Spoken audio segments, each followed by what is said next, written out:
Howdy, everybody, and welcome to another exciting episode of the Debauchery Circus Campaign here on the Random Rhapsody Network. I'm Matthew R. Dawson, your friendly neighborhood host and GM, and joining me around the virtual table today are Brie, Brandie, John, Jr., and Steven. Say hi, everybody. Hello. Hello. Hola, buenos dias. Hello. Okay. Now, don't forget we have our holiday one-shot coming up in about 3 weeks. It's hosted by Joe Trotter from the Fab Five and will feature players from both campaigns and a few friends of the show as well. You can stay up to date on all of our scheduling by following us on Facebook as Random Rhapsody TV or on Twitter as @random_Rhapsody. Okay, that should do it for the announcements. So join us as we dive into the world of Loroupa and continue on with the adventures of the Debauchery Circus.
Okay.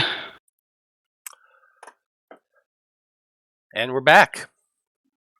So when we last left off, the Debauchery Circus had agreed to help their longtime friend, Edmund Coltrast, to return to his home of Coltrast Keep and take back the lands that had been stolen from him by the evil Lord Veritude and the Five-Star Knights.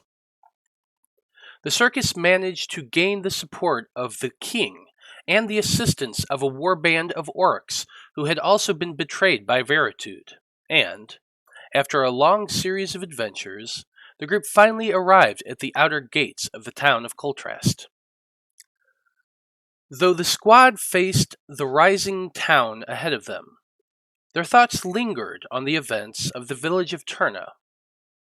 While Ichabod and Edmund oversaw the harvesting of the dragon, Willow, Shokan, Cameron, and Blaznir resolved to locate the dragon's lair.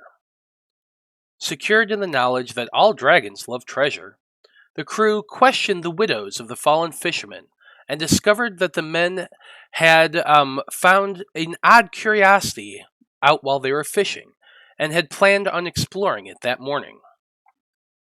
After receiving a description of what they knew, the team made their way towards the docks and negotiated a rather fair settlement of 15% of the coin to take them out to search. On the ocean, the party followed the directions they'd been given to a strange sandbar out in the middle of nowhere. There the circus found a tunnel leading down into a wide, dry tunnel of rock. They also found a large group of a Saugan, who also seemed intent on looting the dragon's lair. Our heroes fought hard against the horde of fish-like humanoids who hindered the squad and held them back at first, but the circus pressed on and eventually overcame their enemies and claimed that treasure. And so, Debauchery Circus. In the end, you paid the fishermen their cut of gold and platinum, and no doubt securing a rather bright future for the village of Turna. With the rest of the treasure divided and safely stowed away, your attentions turned once again towards the task at hand, namely, saving the town of Coltrast from the evil that currently plagues it. By now you have all traveled past the outer farmlands and are making your way into the lower town itself. Most of the architecture you see before you now are 2- and 3-story structures made of that same gray stone that Edmund had told you all is the primary industry of Coltrast. Stone mined in the Misty Mountains, which is to the south of town, which is then sold and distributed throughout the kingdom. According to the young lord, the stonework of Coltrast are exceeded by none, save that of the mines that come out of Morag, the dwarven capital. In fact, many of the residents of Coltrast once hailed from Morag, and the young man is pretty proud of that. As your wagon moves past the first row of these dark gray stone buildings, a question comes to each of your minds. That question is, does your character care about how they're perceived by others? And how do they change themselves to fit in with other people? And since, Cameron, you rolled the question, why don't you go ahead and answer first? Hell no, my character doesn't care about how they're perceived by others. Pretty much the only time when that matters is when he's trying to get something from somebody, or when he's trying to, not let them in on something that he's trying to do. Okay, that's fair. I like it. Ichabod, why don't you go next? Yes, he very much does. Ichabod wants to be respected, and he wants to be seen as an authority figure. Those authority figures. Oh, yeah. I like it. Shokan, how about you? I feel like Shokan doesn't really care so much what other people think, because, as a wanderer, she's not likely to be around them long enough for it to matter. Okay. Yeah, that's true. Willow, how about you? Only if I need something from them. Only if you need something from them, huh? Yeah. Would you say you change and manipulate yourself to seem better standing to them? What with being a I would changeling never and all? turn into a little girl to change a crowd against an orc that punched me in the face. Ever. Oh, that's true. That did happen. Okay. Blaznir, you're last. I care about what other people think of me, and just are they being entertained by what I'm doing, or am I just being boring on stage? And if I'm being boring, I usually just change up what I'm doing Okay. to make Yeah. myself more entertaining. I like it. Okay, then, Debauchery Circus. You are all guiding your horses down the long, dusty road into the lower town of Coltrast. You can occasionally see townspeople as you ride, shabby, downcast individuals who seem to keep their heads down and their eyes on their feet as they hurry on whatever business they have. The skies are overcast, thick with low-hanging clouds that add a layer of gloom over the already dark buildings, and there is a chill in the air that seems to blow off the mountain down beyond the town's walls. No one seems to be giving you anything more than a glance as you pass them, and as you all glance around, you can't help but notice that the curtains are drawn across most of the windows, and those possessing shutters all seem to be closed as well. The loose dirt beneath your horse's hooves cloud a bit with each step they make, and the scent that reaches your nostrils give off a musky, dry sort of smell that, for some of you at least, reminds you of a tomb. You're all traveling down the main road of town, intending to head towards the town square. As your wagons cross an intersection between two tall buildings that appear to be labor houses, go ahead, everybody, and make a perception check, individually.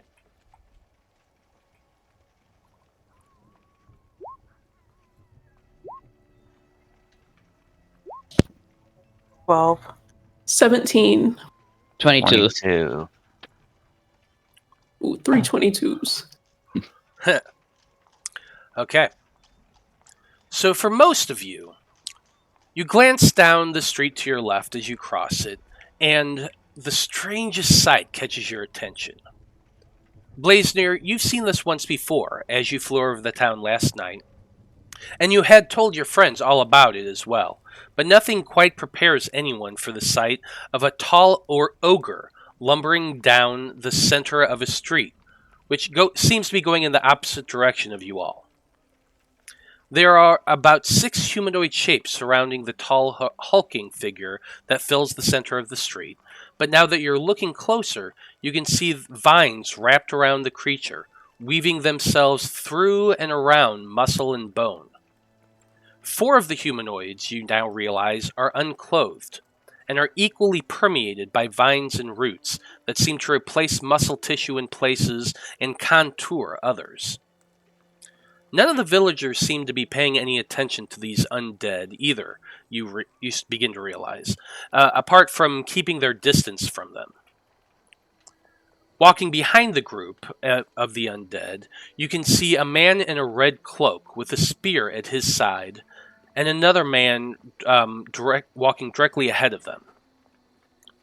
You knew that Blaznir and Edmund had seen these patrols during their flyover, but even as you're seeing it, it's still really disconcerting. Disgusting. I have a question. Yes.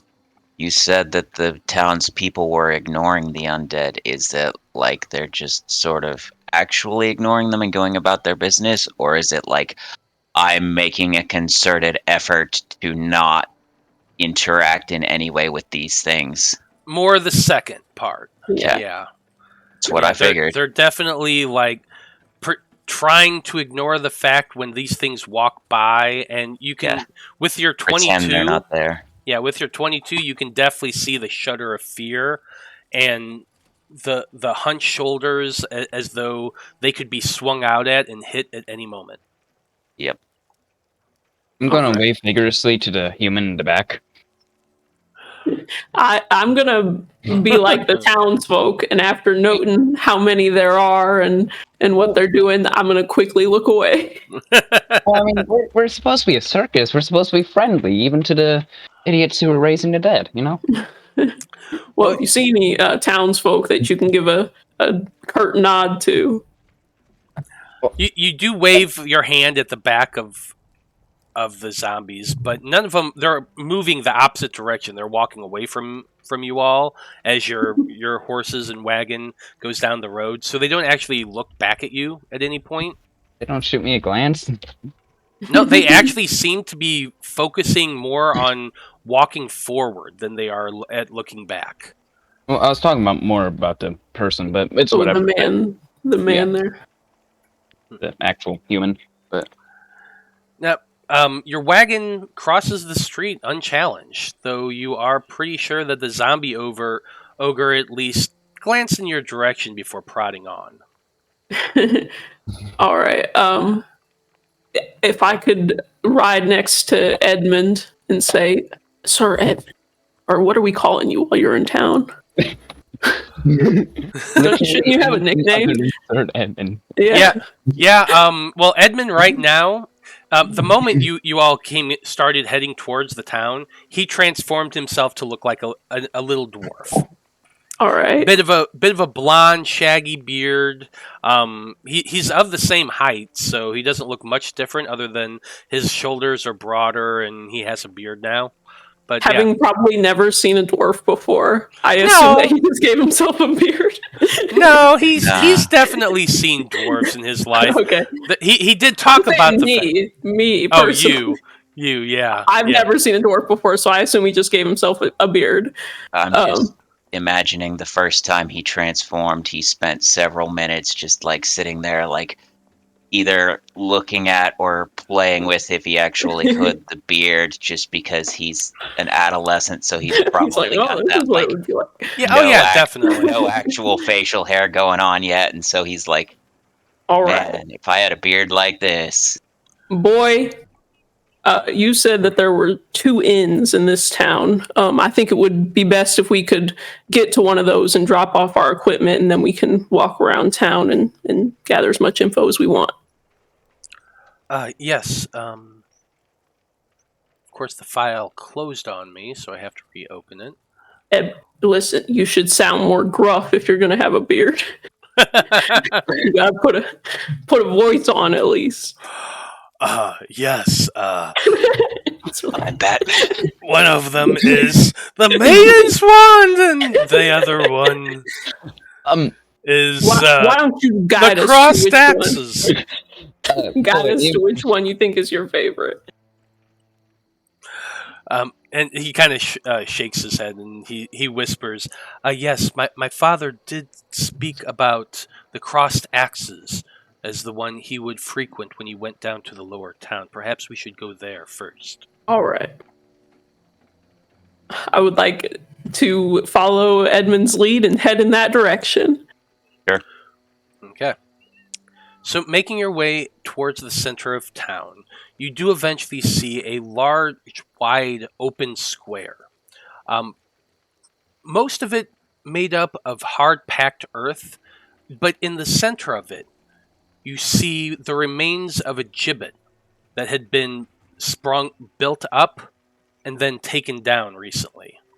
So about half of it's still standing. A what? Remains of a what? Yeah. What? A gibbet. What's a gibbet? Giblets? Isn't that like what you find inside of a turkey? A gallows. gibbon? A Like- gallows. Gallows. It's another word. okay. Put up and then taken down. Yeah, so you can still see a tall pole and like a hangman's pole, but half of it, the stage that has been built up, has been broken down since then. So So they're the hanging evil dissidents. guy who took over removed the gallows? Can I get a closer look and see if it looks like it's been ripped apart, or if it's been like somebody pried out the nails and collected the wood, you know? Oh, yeah, you can walk. What I was saying is that basically what they do is whenever they want to hang somebody, they put it back together and have it up, okay. and then they take it down so that the square is Open. clear again. Okay, so it's more like it's got pieces that come together and you Yeah. can throw it up and move it. Okay, Yeah, not like it was taken apart board It's not by like board. it's been taken apart board by board. It's like something that is a removable thing that's in the process of being taken down. Okay. Sorry, that I makes guess I should have made that more clear. Hey, Matt. Yes. How much does copper cost in this world? Can I just start stealing the pipes? I'm sorry. How much does copper cost?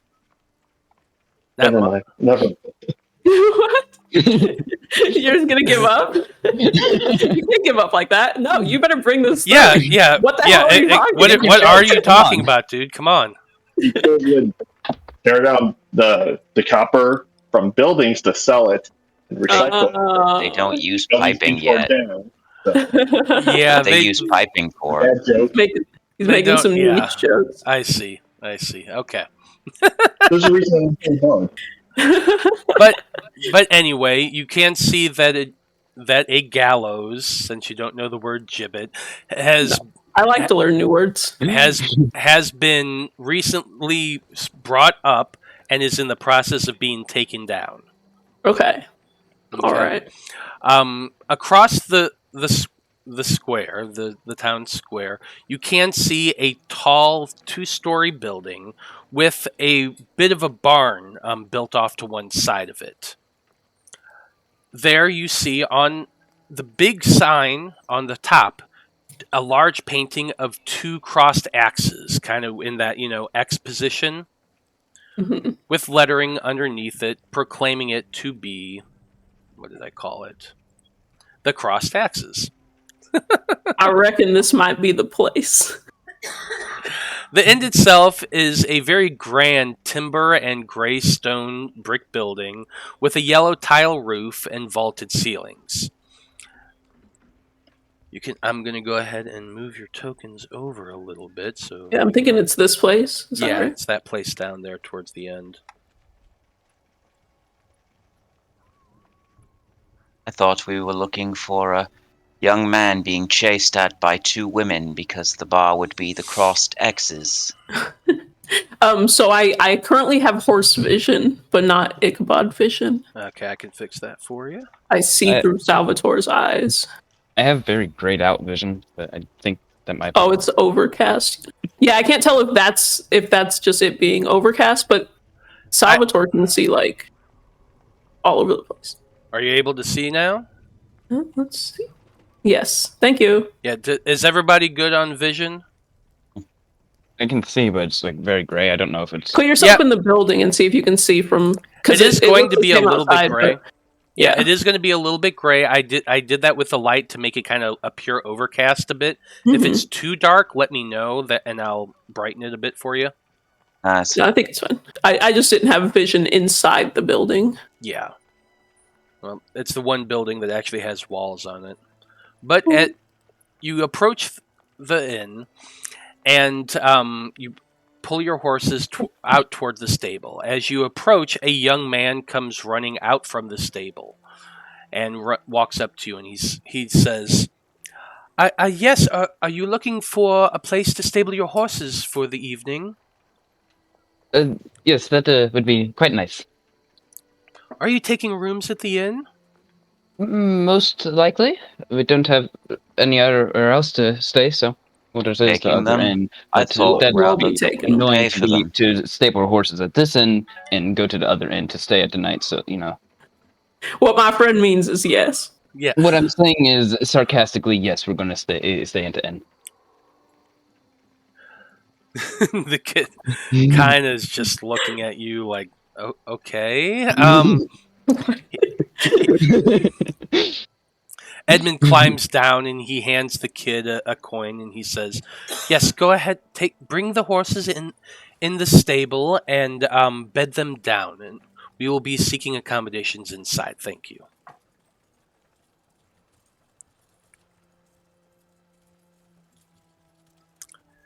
As you all climb down and gather up your things, saddlebags and whatnot, you do watch as the little kid begins bringing in the horses one at a time. He's a stable hand. He knows what he's doing. As you all enter the inn, you see a very quiet place.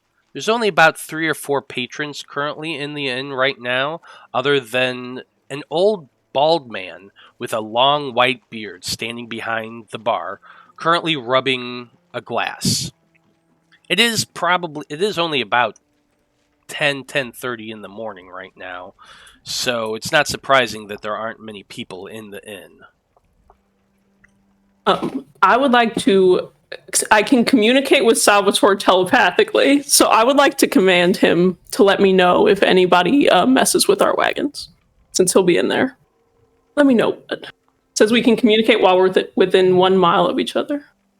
Sure, and you hear the behind. Yep. I'm pretty sure he can speak and understand one of my languages, which is common. Can he? Yeah. I mean, even if he can, That's he's what not the spell going to says. talk out loud. It gains the ability to understand one language of your choice that you speak. And then it says we can communicate telepathically. So I would assume he would speak back to me telepathically in a language I can understand. But not like in person. He whinnies. Sure, why not? I mean, that's what the spell says. I'm not just like spitting it out. No, if that's what the spell says, it's fine by me. It don't matter to me. Cool. He does acknowledge you, that if anything comes in and messes with them, he'll let you know. Cool. But beyond that, what would you all like to do? Yes, what are we doing? Are we doing anything interesting today? Well, I think that we should just secure our rooms and drop our stuff off, and then we can go around town and, just get a look at that second wall that we don't know much about. We can also start putting up flyers. That's true. Does everybody have their acts? I have my usual act. It's not the whole playing the loot thing I do at the bar. I usually... So not your usual act. It's a different one. Well, no, this is my usual act. The act I do at bars is my secondary act. That's why I'm not great at playing loot. Although people... I've decided I will sell tickets. And I don't think we're charging for this. What are you talking about? Of course we're charging for this. We can't charge for this. Can? The whole point is to get the word out to people. If we charge these poor folk, they're not going to come. You really trying to make a living off these people? What? Circus, this is literally what I do every day for the past 13 years. Let's talk about this privately in our rooms. Yeah, you're all kind of saying this in the middle of this bar as you're walking towards the bar.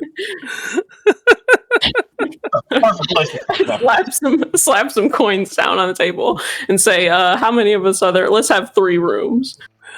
Yeah, the bartender's who was cleaning the glass just kind of watched you all with an odd expression on his face as you all walk up arguing amongst yourselves. Ichabod just pulls a bunch of coins out and slams them down on the bar table. And the bartender just looks up at you. Well, if you couldn't tell, the circus is in town. 3 rooms, please.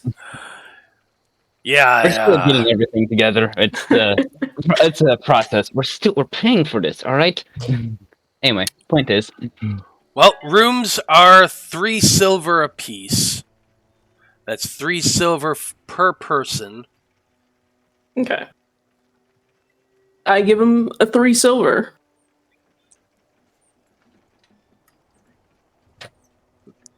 Yeah, everyone can take 3 silver off of your character sheets. I misunderstand what he says and give him 3 gold instead. As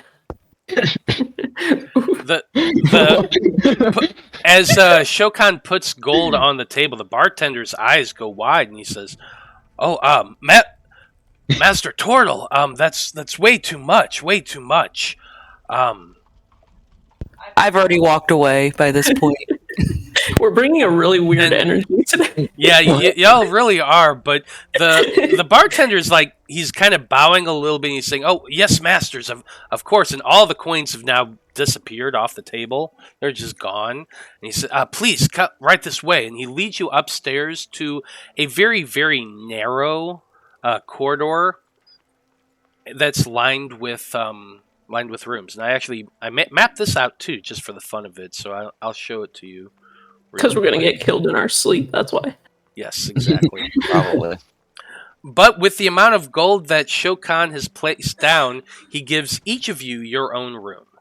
The rooms themselves are not huge, but they're decent size. They each have a bed, each have a cabinet. Some of the larger ones also have a table.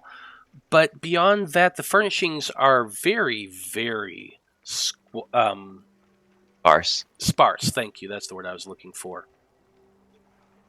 Oh, I can't see on this map. Hold on. There you go. There we are. Okay. But as I said, everyone has their own room. If you step out of your room and kind of look around, you can see that there are quite a few hallways and that sort of thing, and many other bedrooms. This place is a labyrinth. But each of you are given your own room, and the bartender says, "Would you be caring for a meal as well?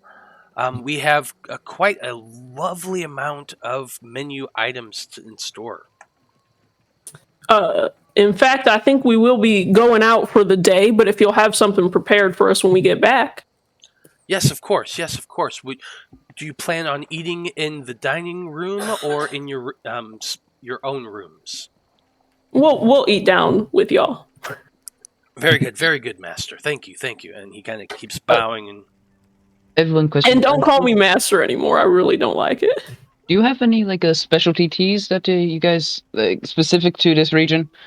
I've been collecting some teas and. Who are you asking that? The bartender.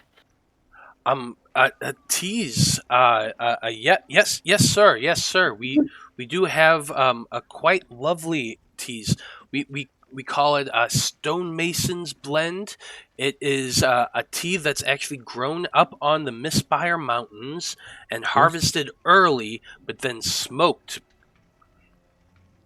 Smoked? Oh, I'll take some, honestly.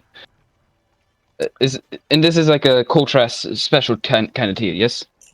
Oh yes, yes, sir. This is what the stone miners use to wake themselves up in the morning. Caffeinated. Highly potent, wakes you right up. Highly pumped. I'll take some. Thank you. Why am I just imagining Blaznir slowly turning into one of those folks who is like a pin trader at the Olympics? Just a the tea aficionado. The bartender does go down and get a small package of tea wrapped up in a cloth and brings it up to you, and he says, "Yes, master. 1 gold piece for this." Of course. No price is too much for tea. Now that he knows how much money we have, he's going to overcharge. Yeah, gold pieces to keep this up. Who's got the biggest room? I think we need to convene and talk. Blaznir and Shokan technically have the largest rooms. I have the largest. Oh, that's We're gonna all cram up into Blaznir's room. that is. Everybody get in here. This is good. I had to hover all over the place to find you guys. You're getting sorted there. Okay, let's just get over it. But yeah, when the bartender going downstairs, you all convene in Blaznir's room. Edmund closes the door behind you all and kind of leans up against it. Are these walls stone? If they are, I can kind of like make the room bigger. These are not stone. The walls, okay. The outer wall is stone, but the inner walls, as well as the floor, are definitely timber. I have a shape plant spell. Okay, let's just get this over. All right. So now that we're inside, that's step 1 done. Next thing is we're gonna have to figure out basically our whole next plan. 1, we've got to organize the circus. We've got to do our papers, our flyers, propaganda to let people know. And then we've got to learn a little bit more about this stone wall, such as where we're going to be going in and when we're going to do that. Are we going to throw the circus and then as soon as it's over, go away? I have a feeling that shit might break bad even during the circus. We might get found out. So it's up to y'all. I table this for discussion. I will assist in inspecting the stone wall. I think that's a good idea. Get a lay of the land. We did learn that it's up against, or the keep is up against one side of the wall. So we ideally could go in there and be inside the keep and not have to deal with any outside guards. So if y'all can map an escape route. I'll take the escape route. All right, so you and Cameron are going to go check out the wall? Yes. Sounds good to me. I go to hit him in the shoulder, and I realized that it hurt him last time, so I just put my hand down slowly, awkwardly. Are we gonna be able to have a way into the keep just to kind of get a lay of where we're going to be fighting? Well, I'm not sure, but if y'all want to, I could be court jester for a bit, and and kind of preach the narrative, hey, there's a circus, you might want to come in. I just feel like we shouldn't push our luck. Oh, I'm very good at pushing luck, but yeah, because if they find out you inside the keep trying to figure out the lay of the land, they're going to be on to us immediately, and we still have a.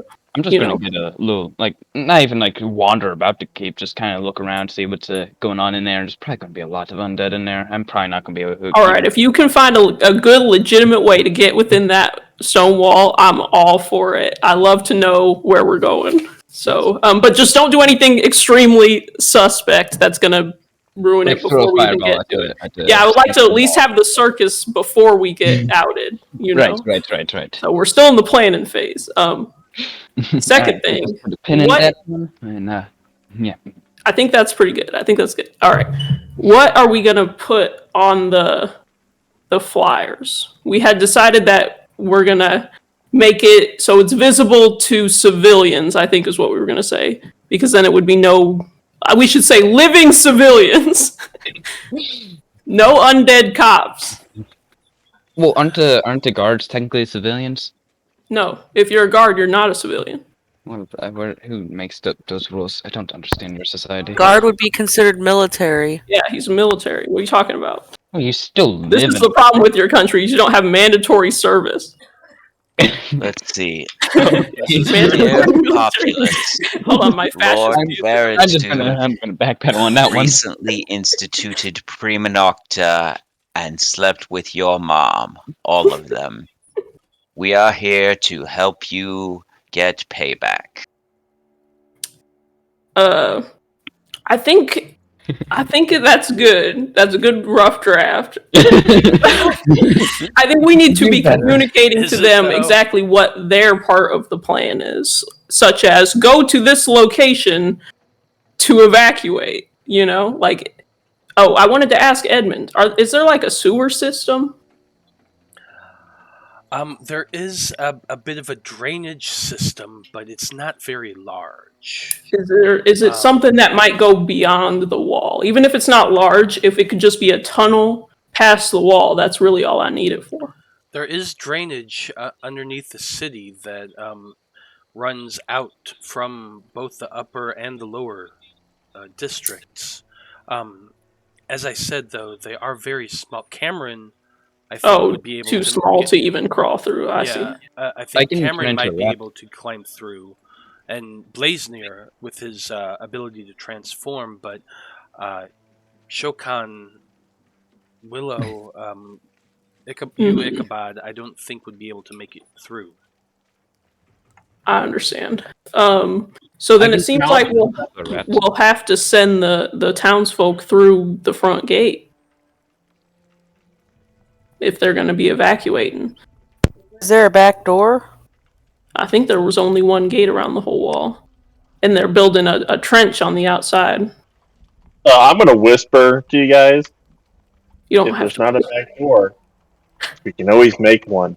And I get a big old grin on my face. The problem is that I think we're all going to be knee deep in fighting Lord Veritude and his Star Knights inside the keep. Beforehand. Like we can do it like the day before and just kind of do it during night, stealth it. But then they have the whole next day to notice that there's a big door there. Oh no, there's a big door there. What are they gonna do? They're gonna go, oh, somebody's working against us. Must be that They're group of gonna know weirdos who just strolled into town. When we raid the keep, it doesn't really matter either way. The whole. I think that's a job. The point is that we get to raiding the keep before they find out. That's what I'm saying like we do this like the day before, and then like right afterwards we raid the keep, and then they have. Oh, I see. Okay, so we do the circus. Right after the circus, we go and do some sketchy shit, and then we go the following morning to exactly. So raid it doesn't really matter one way or the other if they find a door, because they have bigger fish to fry. But that's also assuming that we get through the whole circus without being discovered. I mean, is there any? I mean, that is assuming that, but is there any risk of us being discovered? I think so. I think that no matter what we do with these propaganda messages, that somebody's gonna eventually take it to somebody who can, or townsfolk is gonna snitch because they think it'll protect them, or like there's a million things that can go wrong. Oh yes, but we're just trying. But I think if we could make a back door, I guess that'll be part of our recon, is to see if there's a good place. Is there a way that you can make the door and then disguise it so you can't tell there's a door there? I do have something for that. I don't have it prepared. But I mean, this could be tomorrow, though. Yeah, so you could prepare that. If I remember. Well, then just remember, dude. I am very distracted. Write it down. I am very distractible. Write it down. Edmund's gonna interject here real quick. You're asking about exits from the city. In the lower district, the one that has the wooden outer wall built around it recently, that has 3 exits to it. Oh hell yeah! East, west, and north. Okay. So we don't need to make a door then. There are 3. There are 3 gates to the city there. Now the upper city, the one that's a stone wall, that's the one that has the one entrance and exit. Thank you. I'm going to slowly frowned because I wanted to blow some shit up. All right, so we've got an east, still west, can and a do it. north exit. Because those exits will be guarded. That's true, but we also will have our orcs coming in. So I just think we've got to. All right, here's on the recon list for today. Looking at the stone wall, and then finding a good exit route for the townsfolk, and then that will then determine what we put on the illusory script. Does that sound good to y'all? Is there anything else that we need to try to account for? I wanted to ask because I don't know. Cameron, do you have your familiar? No, not currently. Would you like the stuff for your familiar? Sure. Because I think having that out because I was planning on getting a familiar for a little bit for recon. So it might be good during the circus itself to have someone on lookout in case shit goes belly up to warn you guys ahead of time. So instead of me having to act, I might be on the outside to be able to warn you guys, like, hey, guards are coming, run. All right, but how are you going to disguise that role? A little kid. Well, being a little kid is not inherently. I think maybe you could be like the snack lady, and you'd be walking around handing out snacks. you could also I be was thinking a bodyguard because there are usually guards in these scenarios to make sure. Well, I was thinking being more on the outside, like a little bit down the road. So if I see a regiment of guards coming, I can signal you guys.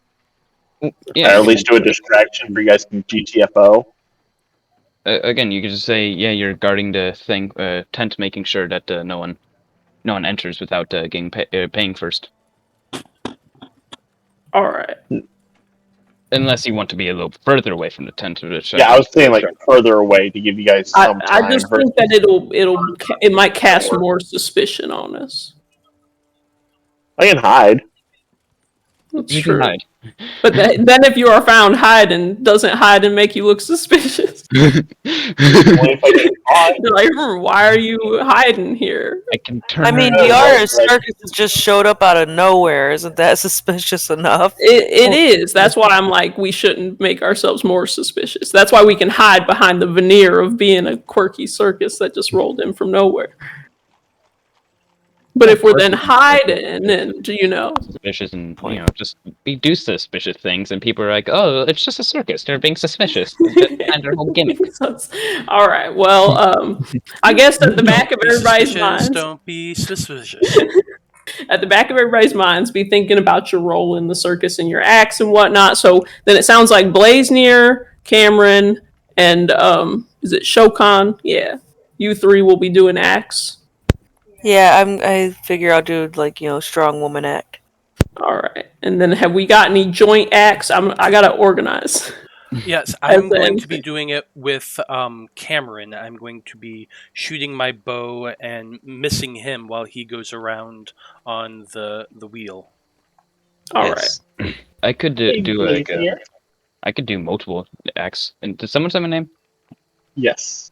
What's up? Willow will hold her hand up. Yeah, sorry, you were very quiet there, and I was talking, and I drowned everyone out with my own talking. Please stop me from talking. Save me from myself. I know you like fire. Do you have anything that goes boom? Boom? And I'll have a twinkle in my eye. I'm getting concerned. Do I have any? I mean, I can make the earth erupt from under your feet. No, I'm thinking more of I do something to make it go boom. To make me go boom? No. Like as your signal for when shit's hitting the fan. All right, don't set off any bombs. Oh, you mean you want to? I think I'm gonna have to go bomb downstairs the house whenever stuff goes wrong. Is that what you're saying? Yeah, I'm thinking like a firework or something. Like, it's gonna be you guys can hear and see a firework. How about you make the signal be a subtle little bird call? I have alchemist fire. Blaznir, I thought you were going to use your skywriting ability to do the signal. Yeah, well, it's going to be a signal for for get the villagers out of here. type of deal. And for the orcs to attack. Yeah, which are coinciding. Gotcha. Yeah, we tell the villagers that, when you see. That being said, now that this has come up, it might be a good idea if we could have somebody go out and say something to the orcs prior to all this circus stuff going down. Once we have a solid plan, which I'm hoping will be this evening. What would we need to tell them? We've already told them show up at this signal, and yeah, we told them show up and attack at this signal. But if we then decide we're going to send all the townsfolk to this gate, and this gate needs to not be guarded so the townsfolk can go, we could say to the orcs, take care of the guards at this gate and let all the townsfolk out. And then they can plan whatever they want to do if they want to hit every gate too. But do you want a different signal for the townsfolk to get out of Dodgton? Because I can do it twice. Yeah, well, you only need one because we're gonna blow the horn, which will tell the orcs to attack, and then you could do the signal. Well, we told them earlier that the signal, but if you're saying they go back, It's both. It was both, so is it both? I think they'll still. Yeah. Okay, it's whatever. Yeah, I got really good word memory. I remember it was both. I look at Edmund. I have sporadic memory, so he just puts his thumb up. Sure. Yeah, that is what was said. All right, so Edmund agrees. Okay, so 3 acts: Cameron and Edmund. Blaznir's going to do one. Shokan's going to do one. And then if you guys want to have a combined other act, you can present it this evening when we all reconvene. So I can also do multiple acts because that's what I'm saying. Keep it in your mind, and then if you get any ideas for them, come back. Here's my only concern. What? When being raised by the guild, they had a saying: make the plan, execute the plan, expect the plan to fail, set up a new plan. Oh yeah, no, this plan is going to go down in flames. Quite literally. I am sorry. Yeah, I mean it is. It's all about delaying when the plan goes down in flames. It's definitely going to go down in flames. I know. It's going to go down in flames. We're going to probably because you're going to set the tent on fire, but we'll see. I'm going to mess up during my act. It's okay. It's inevitable. All right, so let's start assigning people to missions for the day, so we can get out on the street. So there was recon in the stone wall. Cameron wanted to do it. Okay. I think Willow also wanted to do it. Like, you can have a little team if you want. It'd probably be better to go as teams, so. Yeah, but also Cameron will be needed for the illusory script, but I think that's going to come later anyway. Yes.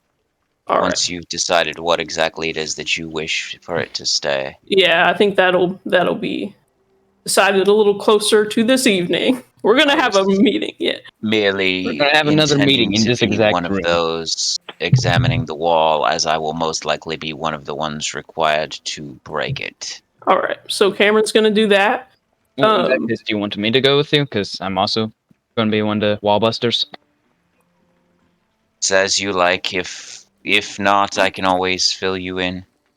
Yeah, and we are going to need somebody who can be a little bit stealthy, maybe, to check out the other wall so we can find this escape route. That's our other thing. So whoever goes with me gets a buff to stealth, by the way. So. Yes. So I already get a +6 to stealth, so. And I give you a +10, so trust me. Yeah, I can go and be on this stealthy mission too. All right. Is that going to be... Well, I'm not sure which one's going to require more stealth. I guess it depends on how far you guys are trying to go with that stone wall. But, yeah. Are we busting a hole through the wall? You're not busting a hole right now, please. Can we do all of this today? Because, honestly, I'm getting bored. I think we're going to do it all tomorrow. All you got to do is get through today for recon, and then the whole plan gets in action tomorrow. It's going to be great. Tomorrow's going to be the best day of your life, or you're going to die. So, where do you want to go, Blaznir? My fire over here, and just basically stone wall, wood wall. Stone wall, wood wall.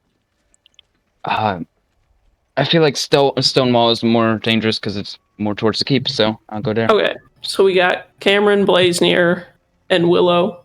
Are you all three going to the stone wall? And then that would leave me and Shokan to go check out this wooden wall. And Edmund, if he would like to join us. I was thinking I would like to actually try to go to the Church of the Five and see if I can meet with the priest that my father always spoke of. I am so glad that you reminded me of this. Let's put it on our list and come with me. Okay. I suppose I'll go with you first, and why not? Well, we can go to the church first. Yeah. It's all whatever order we wish. It's up to you. I'm just saying I would like to be there. Yeah. That's totally fine.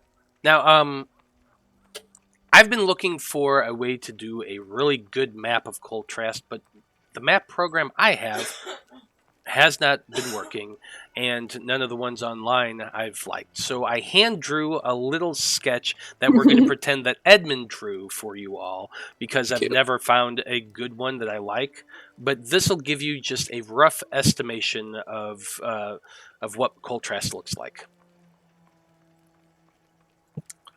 I love it. Okay, so if you look on the map, there is the walled inner city. Connected to it at the very back, there's the keep, and then the little circles, little oblongs around there are the 5 mansions that I told you all about. Okay, so the stone wall extends outside of the wooden wall. Yes, it does. Okay. What's basically behind? Behind that, it rises up behind the keep, stone wall. That's just open land that eventually rise up to the Mistspire Mountains. Yeah. I'm glad you took the stealthy boy. Mm-hmm. And then from the lower area, that is the outer wall there. These little square things on the walls, those are the gates. Mm-hmm. And I just put a little bit of buildings just to give you an idea of like roads and things like that. What's in the blank parts of like? It's more houses. I just didn't hand draw all of them. No, just making sure it wasn't like something like farms. Yeah, some area like to the lower side is farmland, and around the outer wall is the farmland, and then there's. So which houses. Gate did we come in? You came in from the southern, okay. Actually, well, it's south on this map, but this is you actually have to imagine it kind of reversed because you all traveled south to get to Coltrast, so it would be the northern gate at the bottom. Okay. Are there any towers along these walls? On the inner wall, there are a few towers.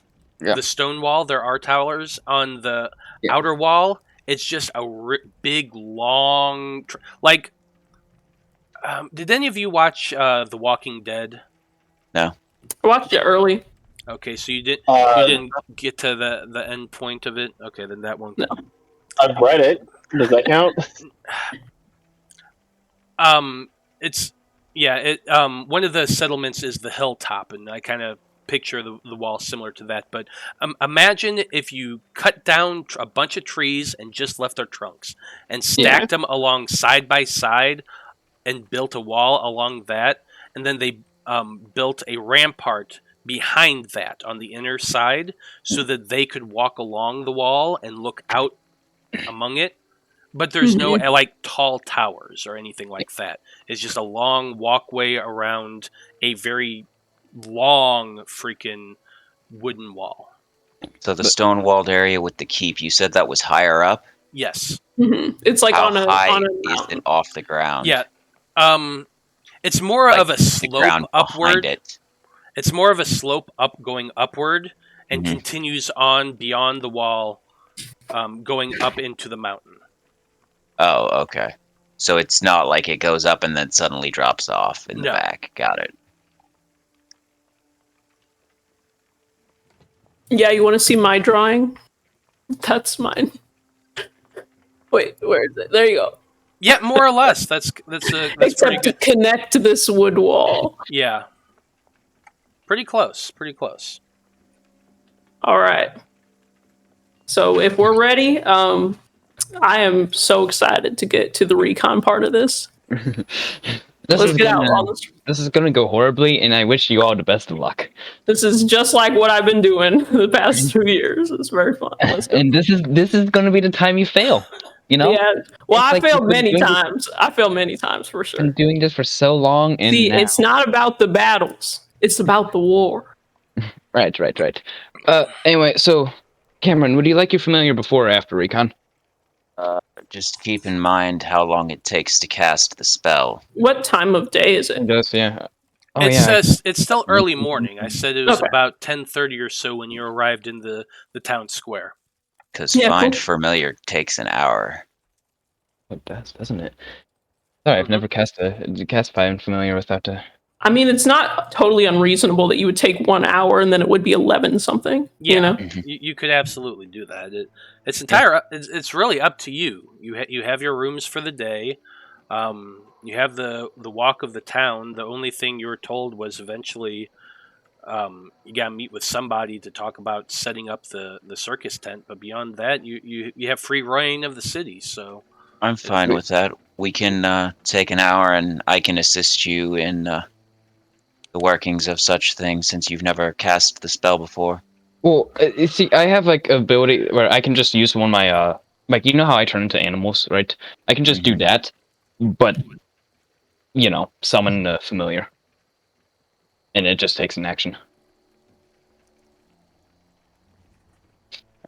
An action? yeah, Wildfire Spirit works a little bit differently than normal Find Familiar, but it only lasts shorter. Oh, yeah. This is like never mind. one of Tasha's like alternate things for. No, that's fair.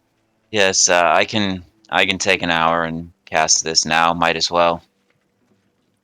All right. So I'll just. I guess you have the materials.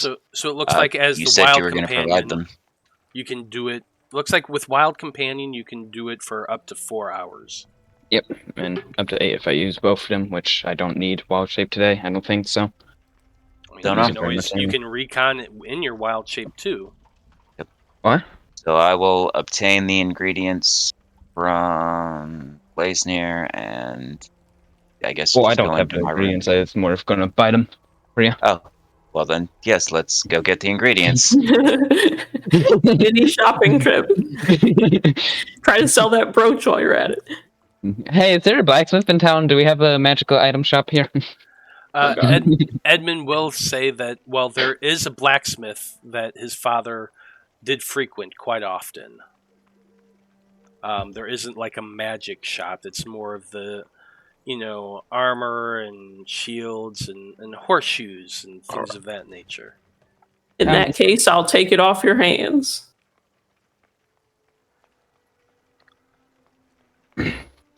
I believe my father called it Azar and Rewalt's Armor and Shields. Well, if it's just a blacksmith, like I was more like like maybe we could find something interesting magic item that we can throw at the wall.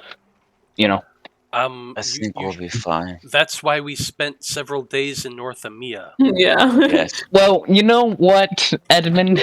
We're in the mix now. You're right, but do you think my mind is just now coming up with a couple ideas? What if we take a portable hole and just can we like put some of the stone wall inside a portable hole? All right. Can you save this for when you're out on the thing? Yes.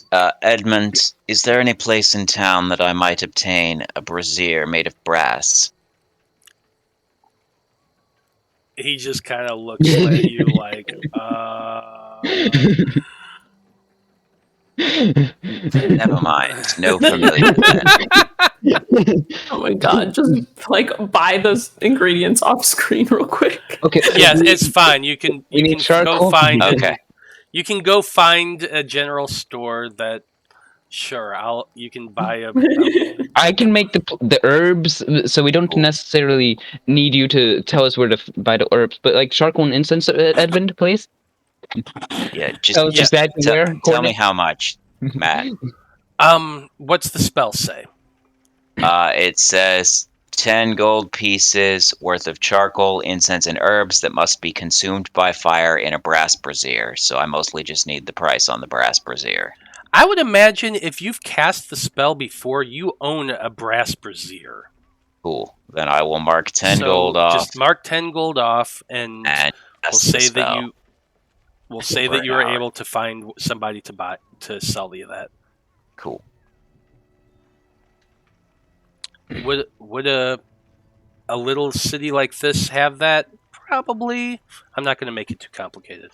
Yeah, I'm like, it's Sure. charcoal. Yeah. Charcoal and incense. Yeah, they All right, probably then Yeah, I'm gonna. Fire. This is one I'm of those gonna things cast where this you're spell. supposed to be like, "Oh, I'm in a big city. I'm going to put off 50 gold and say I have 50 gold worth of incense. That way, I don't have to think about it ever again."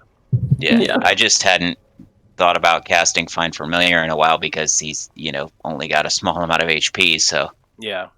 I'm like, well, I might just have to recast it again almost immediately because he could get killed again. That's why I bought a scroll of Fine Steed, so I wouldn't have to worry about it. So Okay. yeah, I'll just take the hour while other folks are doing other things, and then Blaznir and I can go check out the wall. Okay. So it's Blaznir, Cameron, and who else? Willow. Willow, checking out the stone wall. Mhm. Yes. And then Ichabod, Shokan, and Edmund heading out to examine the wooden wall. And go Yeah. to the church. Okay. If going to the church will take us, if we're going to pass the church, then we can go there first. Okay. Then let's go ahead and head over to the Church of the Five. Take you to church. So Cameron, Blaznir, and Willow sit down in Blaznir's room and begin working on casting the spell to find their familiars. Blood from a Stone is saying, I would guess it's pronounced Brazier. I'm laughing my ass walking down the street with him saying he wants a brass bra. No, that's Brazier. Yeah, A that's Brazier. But Not anyway, gonna lie, that's what I was thinking too. I did think it for a second.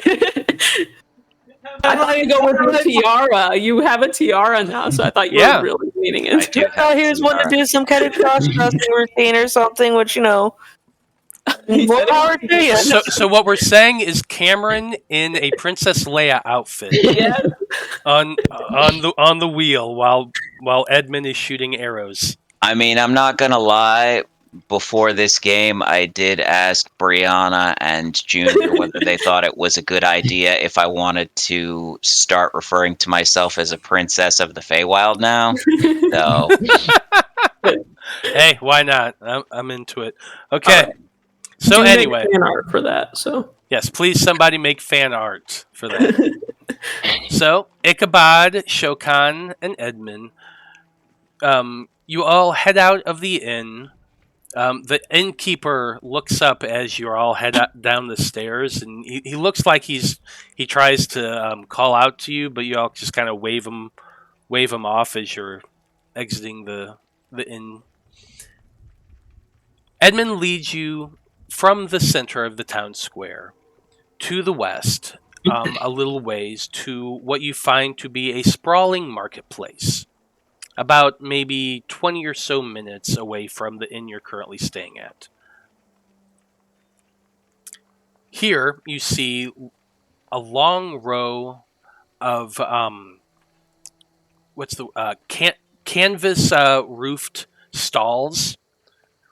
Peddlers selling things like apples and corn and sweet beans and things like that, alongside cheap knickknacks or brass pots and things of that nature. Opposite this, you do see a tall stone structure, very Gothic looking. Like imagine tall, thin, narrow windows, gargoyles perched on top of corners, and things of that nature. But still, you can see the symbols that depict the father, the mother, the brother and the sister, and the stranger of the five gods. As you all walked over there, I actually do have this map, so I'm going to go ahead and show it to you. like a big Gothic church. Mm-hmm.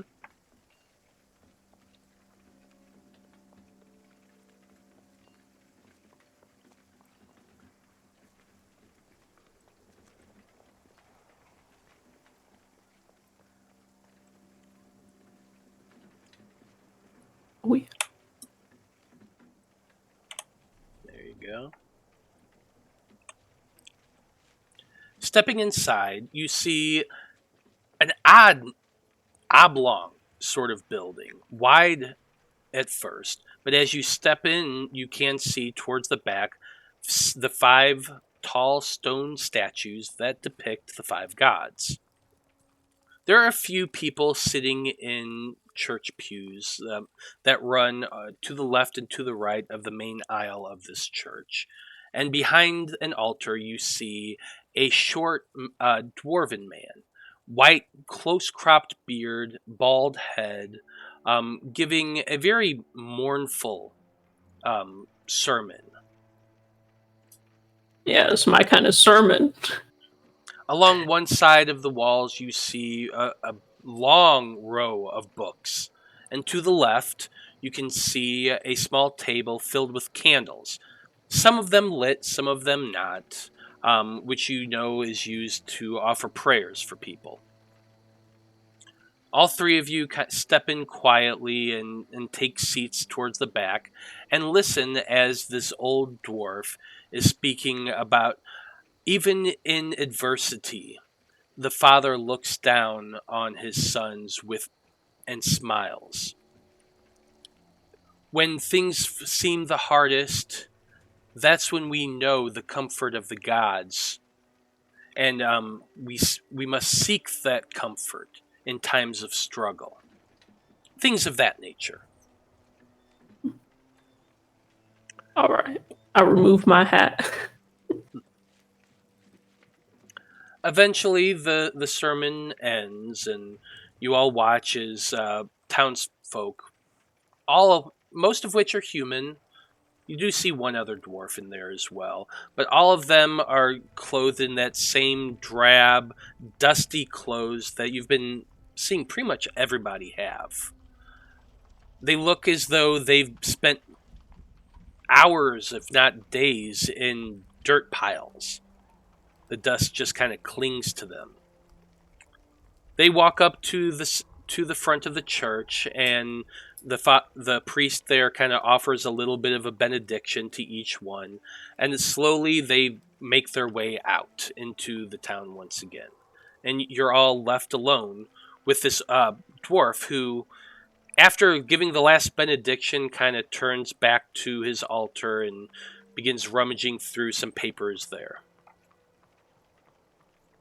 All right. What would you all like to do? I would like to approach the altar along with Edmund because he had cause to come here. And then I would like to say, "Excuse me, Father, I believe you've forgotten one benediction, maybe 2." And I look at Edmund. Okay. The dwarf says, welcome, welcome. I do not recognize each of you, but you are, of course, welcome in the Church of the 5. And he places a hand on each of your shoulders, and he mutters a little bit in a Dwarven. Do you speak Dwarven at all? Nope. Okay, so you do not recognize the language of what he's saying, but you get the chanty flow Mm-hmm. and recognize it. Probably some common benediction given. All right. Actually, him saying, "God damn humans." No. I speak Dwarvish. You do speak Dwarvish? Do you receive the benediction? Okay, well, I'm not going to chant the benediction because I don't have one prepared. But it goes something along the lines of, "Blessings of the Father be upon you. May your journeys be under his arm," or something like that. I don't know. "You are made of dust, and to dust you shall return." Something like that, yeah, exactly. Edmund, once he gets his benediction, he says, "Thank you, Father. We appreciate your kind words. It seems as though this town is in need of kind words such as these." The priest kind of gives Edmund a quizzical look, and he says, "Well, you do have eyes, so it is fairly easy to see that. Our town is worked as hard as it can and made to suffer much, but the Father does look down upon those who struggle and smiles his kind favor upon them. Edmund and... what's the best way to put it? Edmund seems unsure of this man. He says, "Forgive me, I'm not from around here, but my father came from this town long ago, and he used to speak kindly of you that you would give him good counsel." And the priest, what's up? No, I'm laughing at because you're having to monologue to yourself. I know. I always feel weird when I monologue to myself, so feel free to jump in and ask any questions you want. Father, I also have heard much good things about this town, though they are all stories from a time before its current ruler. And then I look at him close to gauge his reaction. When you mention the current ruler, his eyes kind of shift a little bit. Go ahead and make an insight check. All right. I got, and that 20. 26. Wow. Okay. With a 26, you get the impression that he had a spike of fear the moment you mentioned the current lord. And I should remind you, Father, it is as you said, the Father Balrus is looking upon us in these times, but he does not sit idly by. In fact, he may even wish to help. If the Father wishes to help, it would certainly be a wonderful thing. As you say, the new Lord works his people very hard. And the changes that's been made in this past year, he just kind of shakes his head and shudders a little bit. I look at Edmund and I say, I feel as though we are lying by omission to a priest, and we should take this somewhere we could speak with you privately, sir, because I do believe you may know my friend more than we are presenting. Make a persuasion check. That's a big 10. Help me out, Edmund. Yeah. I nudge him because we're lying by omission, and I will not lie by omission to a priest.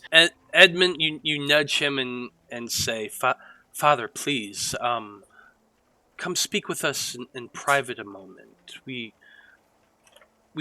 get the sense that you want the same things for this town that we do. Safety and security for it once again. Go ahead and make another persuasion check since Edmund is helping. Yeah, another nat 20. What the hell? I get nat 20s in church. You do get nat 20s Amen. in church. The priest says, yes, why don't we adjourn to my private chambers? I'm sure we can speak more privately there. And he leads you all in from the main room around into a small cell with little more than a bed, a desk, and a chamber pot. The priest closes the door and looks back at the two of you and he says, "It's not safe to say things about the new Lord, at least in public. Lord Veritude has followers everywhere. You never know who is willing to rat out a fellow townsperson. You never know who's safe to speak around." That confirms some of my worst fears. Thank you, sir.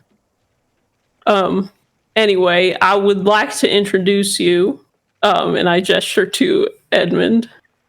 Edmund kind of gives you a narrow-eyed look on that dwarven face, and he says, I can't lie to this priest. I'm sorry. Doesn't mean Edmund can't. If he wishes. Edmund kind of shrugs his shoulders and is taking your lead at Ichabod, and he lifts the hat off of his head, and his body dissolves from the short Whoa. dwarf and is replaced. What happened? And is replaced by young Edmund as the illusion goes away. Y'all are weird today. I know, we're bringing up weirdly weird. I don't know what's going on. Yeah, Right. Edmund in his normal form looks up at the priest and he says, yes, Father, I'm not sure if you recognize me. It's been some time, but my father spoke of you often. My name is Edmund. And the old priest, as he's just looking down at this kid, he reaches out and kind of brushes his dark hair away from the kid's face, and he just drops to his knees before Edmund and grabs up his hands, and he begins kissing the kid's hands. He said, Edmund, Lord Edmund, is it truly you? It's beautiful. We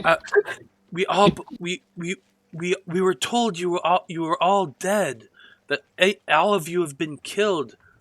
Lord Veritude showed us bodies that he said were each of you, that you had all been slain by the orcs who came and assassinated you in the night. My lord, is your father still alive?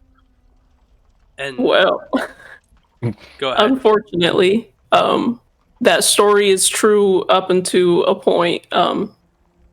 Edmund's parents are indeed dead.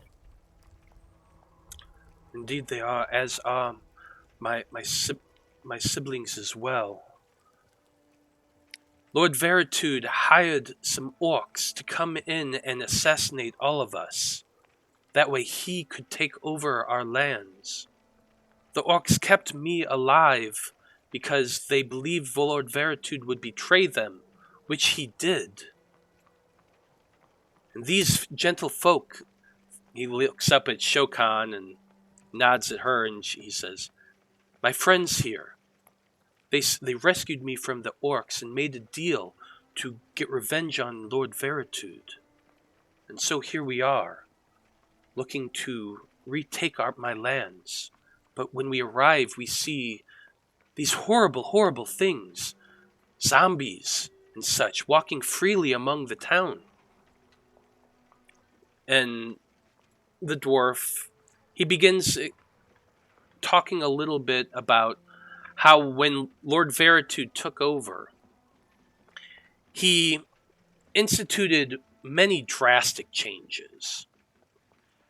He brought in a mercenary force and his own squadron of knights, the Star Knights, and which began enforcing some very strict laws.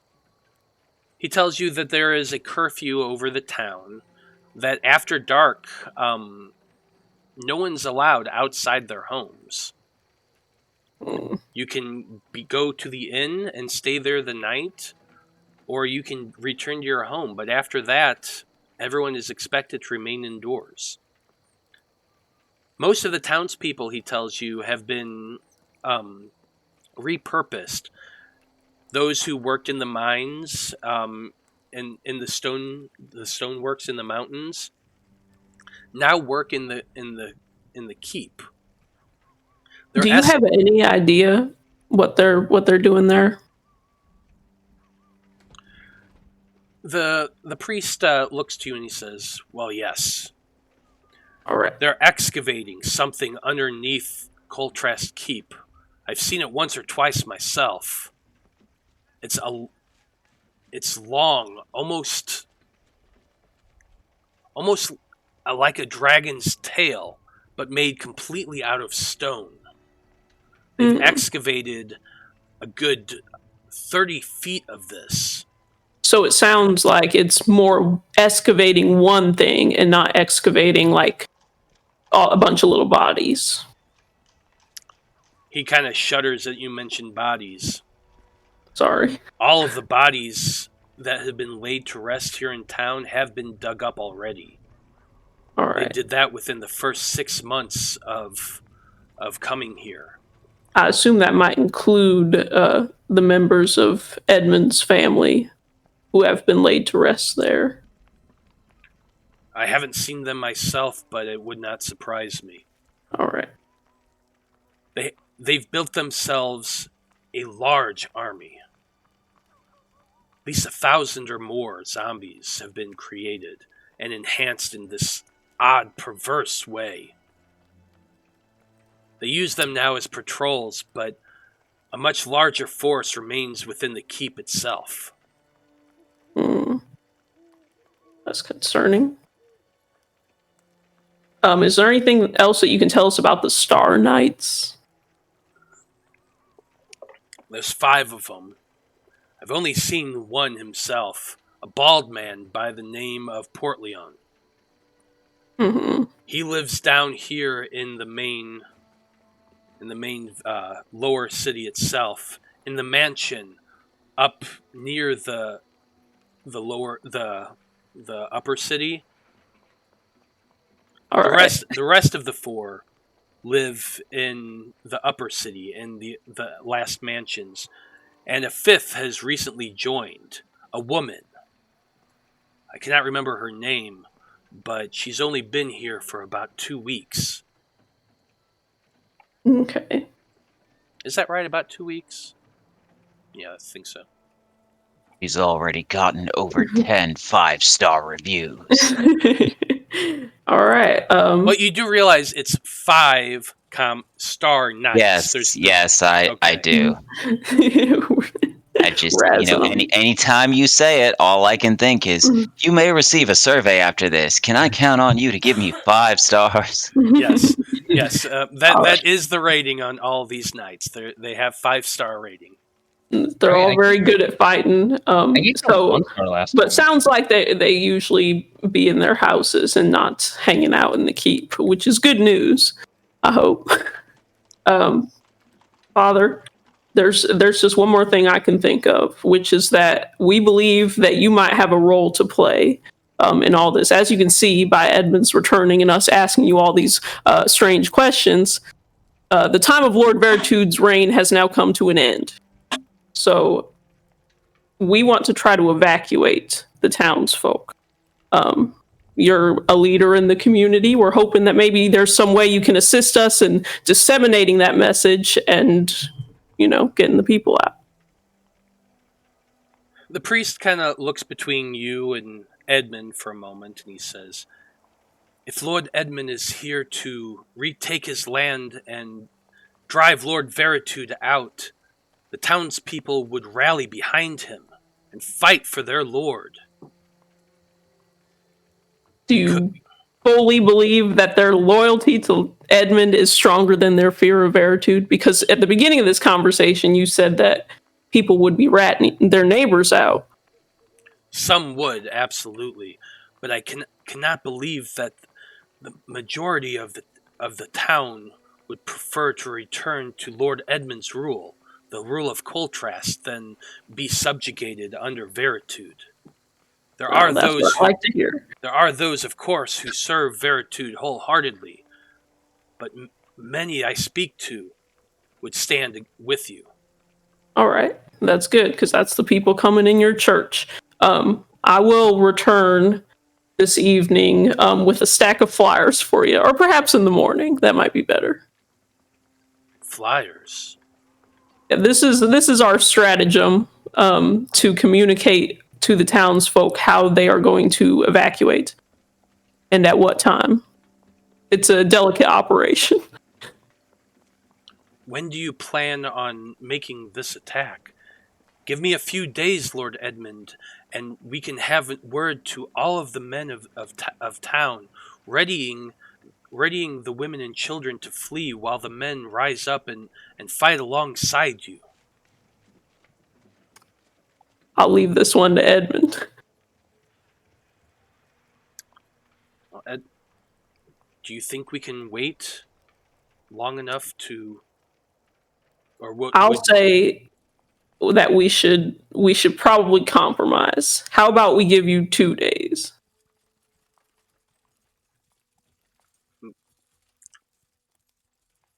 Two days would be enough, certainly, especially if you're giving us ways to transmit your message. For sure. We'll give you I'll probably give you a few flyers, but then if we could keep it like verbal from there on out, that might help us. We don't want them catching wind of this before we get a chance to actually get in there. I understand, but your secret is safe with me, Lord Edmund. I'll speak to the leaders of the community at once and try to get as many people together. If you can bring me whatever information you have this evening, I'll get that out to as many people as I can. Be careful, though, Lord Edmund. The Star Knights do make their rounds in the city. Together, they have power greater than anything any of us have ever seen. And the army of the undead, even with all of us, I don't know how you can defeat a force that size, but we will stand with you. If we have to die defending our town, we will, Lord Edmund. All right. I think we'll be able to get you some backup for that army of the dead, but just don't you worry about it. And Edmund kind of places his hands on the dwarf, and he says, "We will return this town to its rightful rulers. We will bring peace to Coltrast once again. Worry not. Be ready." And I think that's a great place to take a break. Awesome. Okay. We will be back in about 10 minutes, folks, so stay tuned for the second half of tonight's show.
Howdy, everybody. We are back.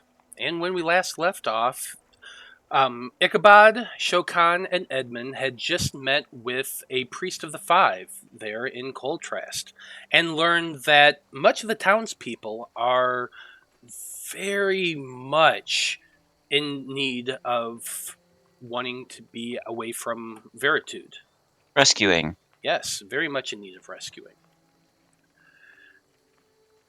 They spoke to him at length and learned that of the 5-star knights, one of them lives in the lower district. One that Shokan, at least, remembered quite clearly. Sir Portleone. The rest of them apparently live in the upper part of town. 4 of them in mansions, and a 5th mansion currently occupied by a woman in red hair that the priest did not know personally, but had heard that she was from Northamia. With thoughts of what they could do with this information, the group agreed with the priest that they would use a couple days to get more information and to allow the townsfolk to be rallied to potentially help them fight off some of the undead. And so, getting back to the other group, Cameron, Blaznir, and Willow. The 3 of you had spent the last hour sitting in Blaznir's room, I believe it was, while Cameron and Blaznir cast their spells to find a familiar.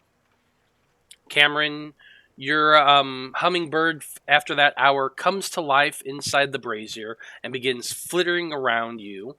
Blaznir, what are you just doing your red panda?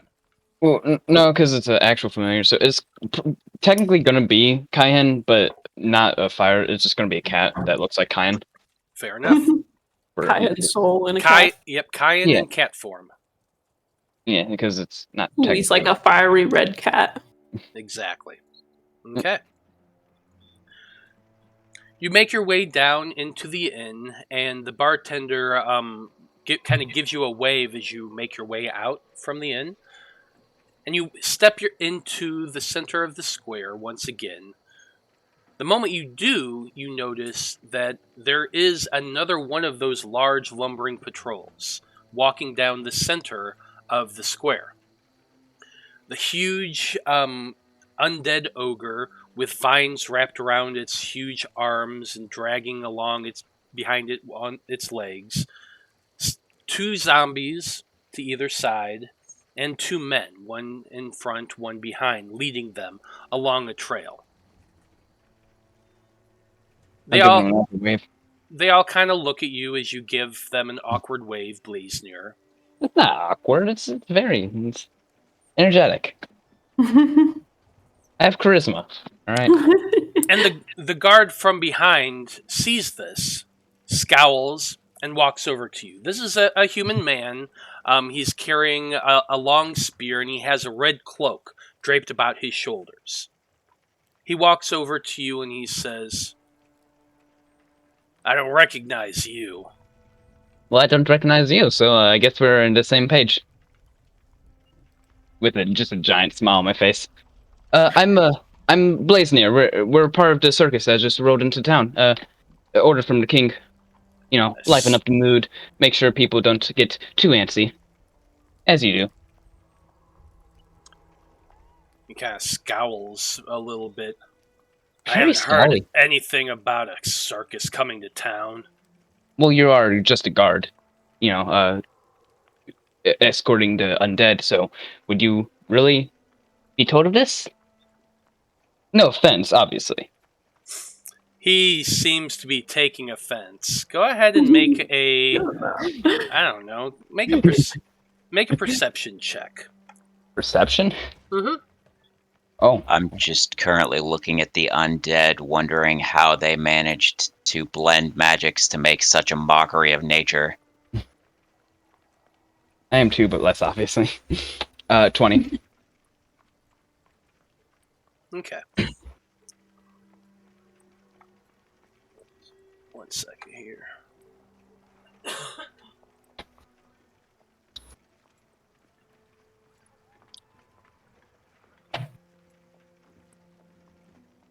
There you go. So with your 20 perception, you're looking over this man, and the first thing that kind of catches your attention is how thin and gaunt this man looks. His eyes are sunken in a little bit, and looks like he hasn't had a whole lot of sleep. There's a little bit of smell of decay and death that lingers about him, no doubt from the zombies that he was escorting around. Yeah. You kind of glance over his shoulder, and the rest of that squadron has stopped now. And the other human, the other guard, the one in the red cloak, is turned around and is kind of looking back at you as well, as this other one is standing right in front of you. His chest kind of puffed out a little bit as he holds onto that spear. Are they making moves to be hostile, or? Insulted him, but yeah, make an insight check. Hey, Matt. I'm gonna D4 as well. While he's talking to this guard and pissing him off, I want to take a second to look at the guard. And what I'm looking for specifically is I want to watch his body and see if he's breathing. Okay, go ahead and make a perception check as well. Sure. I got 17 for insight because of guidance. With your 11 for perception. With a 17 insight, you had insulted this man, and as far as he's concerned, you're just some stupid peasant. So of course he's going to be he's acting aggressive towards you. I mean, I don't really look like a peasant. Okay. I mean, that's what they've been doing to every single person in this town. How could you not expect it? I'm just saying I don't look like a peasant. Cameron, with your 11 perception, you can see him breathing. He's wearing chainmail and a leather jerkin over his normal clothes, but you can see the rise and fall of his chest. That's fine. I figured he was probably just emaciated and not actually undead, but I figured checking whether he was breathing would probably be a fairly safe way to tell. Yeah, absolutely. And the guard who's focused more on Blaznir is kind of looking up at him a little bit, because Blaznir is pretty damn tall. And he says, well, flashy sorts like you in this town. Oh, I don't use my sword very often. You best do your business and get out while you can. Oh, I can. Is there a thing where I can't leave if I stay here for too long? It's pretty concerning. No. You're thinking of the Feywild again, dear. Oh, right. I should introduce myself. I am Princess Hawthorn. Forgive my companion's ineptitude. He does not necessarily know when to close his mouth. Well, I know when to close my mouth. I just don't want to, per se. I find this entertaining. Go ahead and make a persuasion check, Cameron. Sure. You're getting no help with Blaznir whatsoever. That is a 0. Wow, you guys are really... We're gonna die. I rolled a 1 and have a -1 to my charisma. Okay, so... What spells did I prepare today? Yeah, look, you're standing there basically next to Blaznir's ankle, because you're pretty short. The guard looks down at the little rabbit with a tiara, looks up at the big man, he yells back, "Hey Earl! We got some funny folk over here." Well, that is literally what we're paid to do. We are circus. We're funny folk. You hear the soldier from behind yelling something to the undead. They all kind of stop, and all three of them begin turning back towards you. The other guards walking towards you as well. I'm gonna pop up since I'm always in my little girl form. Mommy, I'm scared. And then I'm going to run behind the guard. Mister, will you protect me and my mommy and daddy? Why are you guys doing this? I just Wait, What is going on? who's supposed to be your mom, considering that I'm a different race and Blaznir is a man? Hey, you could have adopted me. So little Willow comes running over to this guard, saying this. And the guard's just like, what the... I think we're going to need to take all of you in. I have a piece of obsidian in my hand. Like, what is going on? I don't know who you all are or what you're doing in here, but do I have the papers you for need to be... have papers for the circus, the King's Circus thing? Who has those papers? Edmund This does. Edmund does. Oh, lovely. We're screwed. Mm-hmm. And just get a rest. This giant ogre comes walking up, these two zombies along, and these two humans. They're now kind of crowding around the two of you. But between you, Blaznir, on either side, one's looking at Willow, the other's looking at you, and I'm gonna pull out 5 platinum. Like, look, please. Oh, it's a good strategy. You should have more of these. He kind of looks at you, at your hand now, holding out platinum, and he looks back at you and he says, "What is this?" We're just passing through. A circus. Passing through. We need to keep a low profile. And this is not helping, obviously. So... Yeah, calling out to us and waving at us and then insulting us is not the way to not draw attention. It's all part of the show. We're supposed to be, livening up the mood. I thought you just had a little bit thicker skin. That is my bad, honestly. So, 5 platinum for both of you. And please, allow us to go on with our day. Make a persuasion check with advantage. Oh, snap. Right. Guidance. Oh, I need that guidance. Okay. 16.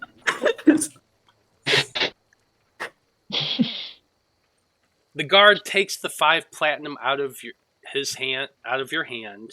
The other one holds up his hand expectantly because you said 5 platinum each. Yeah. I'm giving them both 5 platinum. The guard says, "You folks carry on with your business, but if I see you making any sort of trouble, We haven't made trouble yet. You keep your nose clean. You don't bother the good folks here." He's trying to be intimidating. It's not working at all. I'm gonna look up and say, "Thank you, Uncle." I'm gonna give him a big hug on his leg.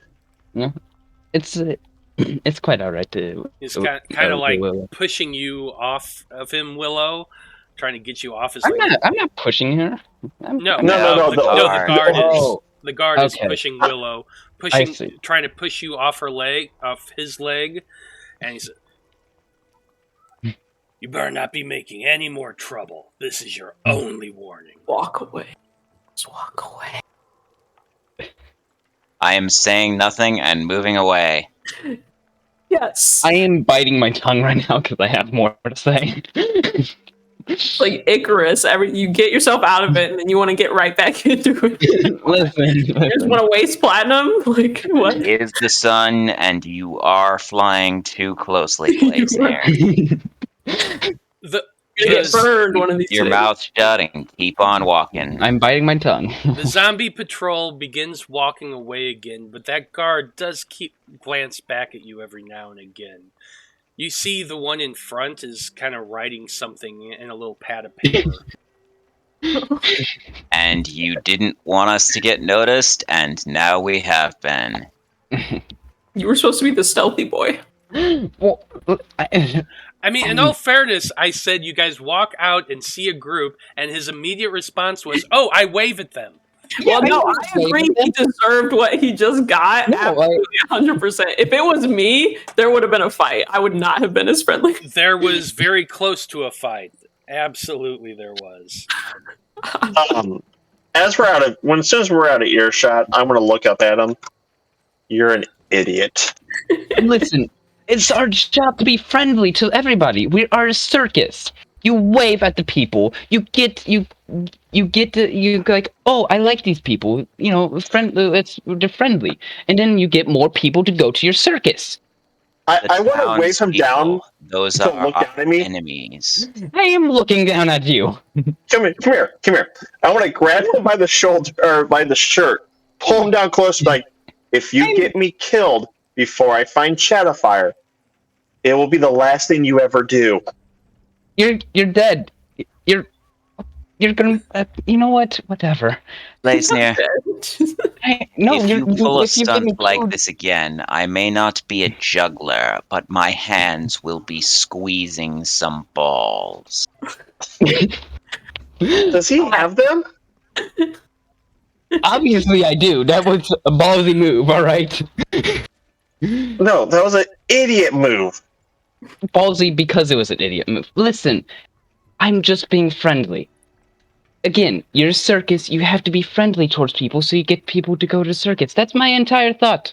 We don't want them at our circus. They're guards. We want the townsfolk to come. But the entire thing about warning them is on the flyers.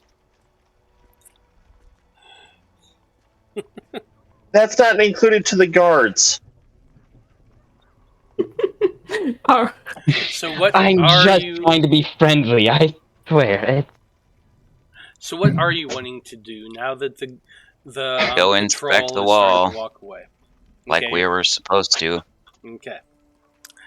The closest wall to where your group is the eastern side of the wall. Sure. And so after leaving the town square, this little group of slapdicks head towards the eastern side of the wall. Hey, I don't have a dick. I call dibs on being Groucho. Yeah, but you Touche. could if you wanted to. Y'all can fight between who gets to be Chico and Harpo. I don't know who those are. Anyway, making your way to the outer wall of the city. What exactly are you looking for specifically as you head towards the eastern wall? Like how tall the wall is, maybe the different types of stone used in its construction, how thick it looks. Okay. Oh, I'm sorry. I was thinking you're the outer wall group. You're the inner wall. So the inner wall is to the north of you. You can follow the road towards the gate itself and just kind of walk around it, or you can head for a different part. It's entirely up to you. Looking at the map itself, I'll go ahead and pop that out for you one more time. You see that little triangle to the western side? Let's say that's where the city square was. If you head to the north, you can make your way to the outer gate. The outer gate itself is guarded. There are 4 guards positioned outside, and you do watch for a little while as townspeople kind of walk in, walk out. Every so often, a wagon filled with stone is carried out from there. This wall itself is 50 feet high. There are 4 towers in each of the corners of the outer wall. And then the keep itself is another 40 feet above the outer wall.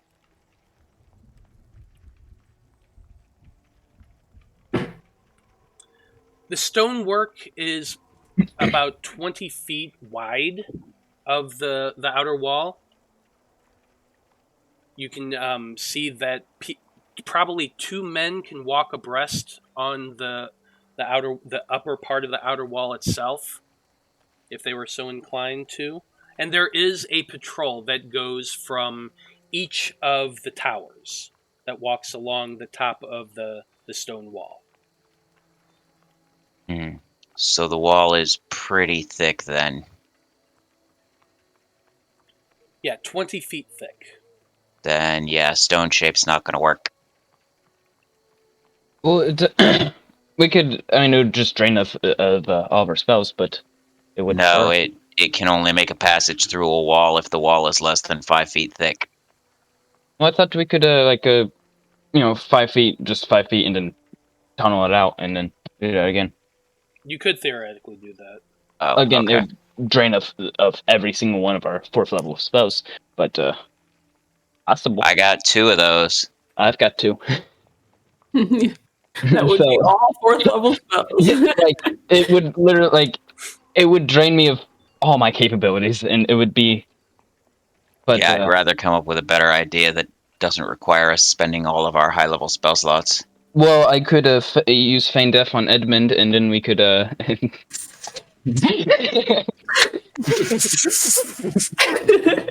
Well, Ichabod's not there for that. So somebody's sucking their teeth really loud. I could use Feign Death on Edmund, and then we could hey, we killed Edmund. Is there a bounty for that? And then we get up to Veritude, because he would want to congratulate us for killing What's Edmund. about finding some section of the wall where we snake a rope to the top somehow? Either you fly up there as a bird, or I cast fly on someone so that they could secure things, and then we simply climb up and over. How much can your familiar carry? Would they be able to do that? That's So I don't have to good waste a wild shape? question. The problem is not so much necessarily carrying the rope to the top of the wall, but more about securing it so that we could use it to I climb see. with.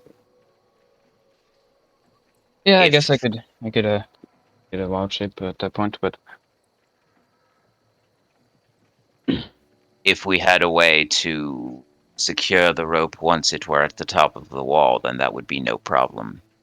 what about a grapple hook? Sure, I don't We could possess use- one, but Well, yeah. Well, are we doing the rope now? Because that doesn't seem like a good idea. no, not now.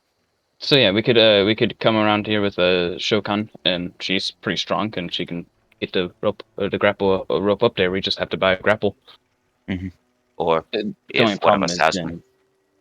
Well, yeah, I have one, but the only problem after that is climbing the rope might be a bit tricky. I But added towers for you. True. we could also find perhaps find a thinner piece of the wall to bust through. That might be- If nothing else, one potential option for climbing the rope, if it would be difficult for some of us, is have our strongest go up the rope, and then both to aid in our endeavors and hide our passage. The weaker of us simply hold on to the rope as we are hoisted up, and the rope along with it. Well, we're going to remove the rope either way, so I guess, yeah. It might work. And it would be less noticeable than carving a large section through the wall of stone. The only thing is, we're not going to be able to rope into, because the whole thing with the shaped stone was, I think it was going to be we're going into the keep itself immediately, rather than going on one of the outside walls and having to battle through the front of the keep. Unless you're saying we hoist a rope up on the top of the keep. No, I was merely saying that we adopt a more stealthy endeavor. Because,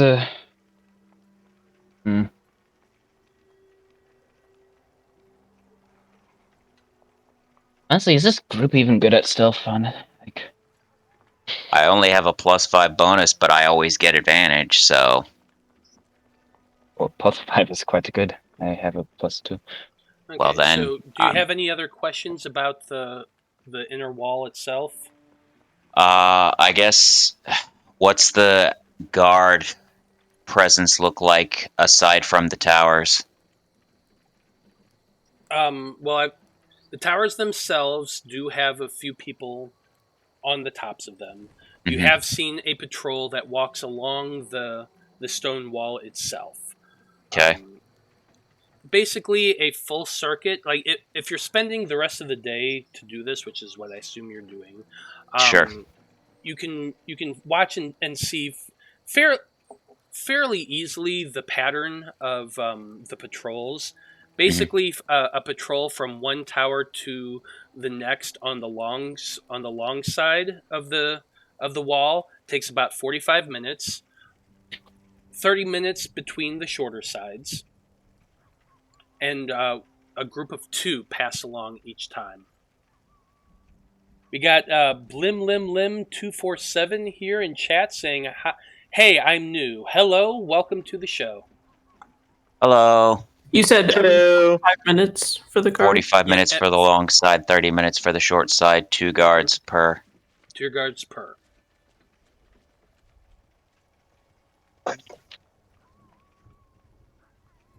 Alright, that's mostly what I wanted to know. Okay. Any of y'all got anything else? You do watch the gates as well, and you do see that there are 4 guards that protect the gates into the inner city. The procedure, for the most part, is they just seem to be waving people through. Oh, there's not a check or anything? Does it look like they actually seem to know everybody who's going through, or they're just kind of like, as long as nobody looks non-threatening? When you're watching, you do see like the guards kind of nod to the villagers as they go through themselves. You get the idea that in a small town like this, Everybody knows everybody. For the most part. Not like, Okay. I mean, this is a town of probably like about 12 to 1,300 people total. So you can't know every single person by name, but by sight, maybe a little bit easier, especially those coming in and out. The ones That's coming fair. in, the guards do scrutinize and look over, but then just for the most part nod and let them pass. The people coming out, or the wagons hauling dirt coming out, they do not pay any attention to whatsoever. Okay. Are the wagons always empty when they're going in? When they're going in, yes. When they're coming out, they're filled with it's a canvas cover over what looks like probably dirt or rock. A few times as they've passed, you do see like some little stones and pebbles fall out occasionally, or some dirt clods. You get the idea that they're definitely, it's excavation that they're taking out. Okay. We could go in with the wagon. Yeah, are they checking like the bottoms of the wagons as they go in, or do they even pay them any mind? As the wagons coming in, the guards do just like kind of glance in the back to make sure there's nothing in there. But they don't look underneath. No, they don't. No, they really don't. Cool. Perhaps at least Willow and I could potentially fit underneath one, given our smaller stature. How big are the wagons? Perhaps. Wagons are, standard size wagons, 2 wheels, a little cart. Yeah, not like a horse-drawn wagon thing. Just a hand wagon, right? Both. You have seen both. Both? Okay. You have seen people wheeling hand carts. You have also seen actual single horse-drawn carts. But yes. Then yeah, you guys probably could get in, and I can we can stealth in by I could turn into a bird or something to. Wouldn't be hard. It's recon. You don't have to go in. We could go in right now and ignore the warnings that Ichabod has given me in my head. How many times have I told you, Ichabod does not possess the capability to speak to you in your head. Listen, If that swear he's voice appears in your head again, give them the finger and tell them that they don't control you. they're I'm- telling I'm cramping my nose trying to figure out how the hell I got with this group. Well, you see, one of us knew Shadowfire, and just I haven't. Well, mastered you see, it, by the way. you attempted to kidnap Blaznir and somehow wrestled okay, a she didn't- 7-foot man to the ground. I was not on the ground. She just grabbed my arm and put a dagger to my belly. I was On in the full ground, control of that. your neck. You were. Was I on the ground? That's not how I remembered it, or anyway. Either way, I had full control over that situation. All right, I could. I was mostly confused as to how someone so small could force their will upon you, but I let them. All right, I was being friendly, and she just grabbed me, and I swear, every time I try to be friendly, I get yelled at, or it's knife to the throat. It's. I mean, I guess I am a little insulting. Should I try to work on that? A villager walking by says a little, and then just keeps walking. You don't know me. I swear, my she's voice apparently is insightful enough that she can tell your type listen. without actually having to meet you. I just forget that people aren't I forget that people actually get insulted by my stuff. Anyway, point is, let's carry on with how we're getting into here. So, I mean, if we're doing it at night, it doesn't matter. We don't have to attempt to use carts. We can simply go with the idea of throwing a rope over the wall and climbing it. But we're going in from we're gonna have to go through the inner city if we do anything like that. Is the only problem.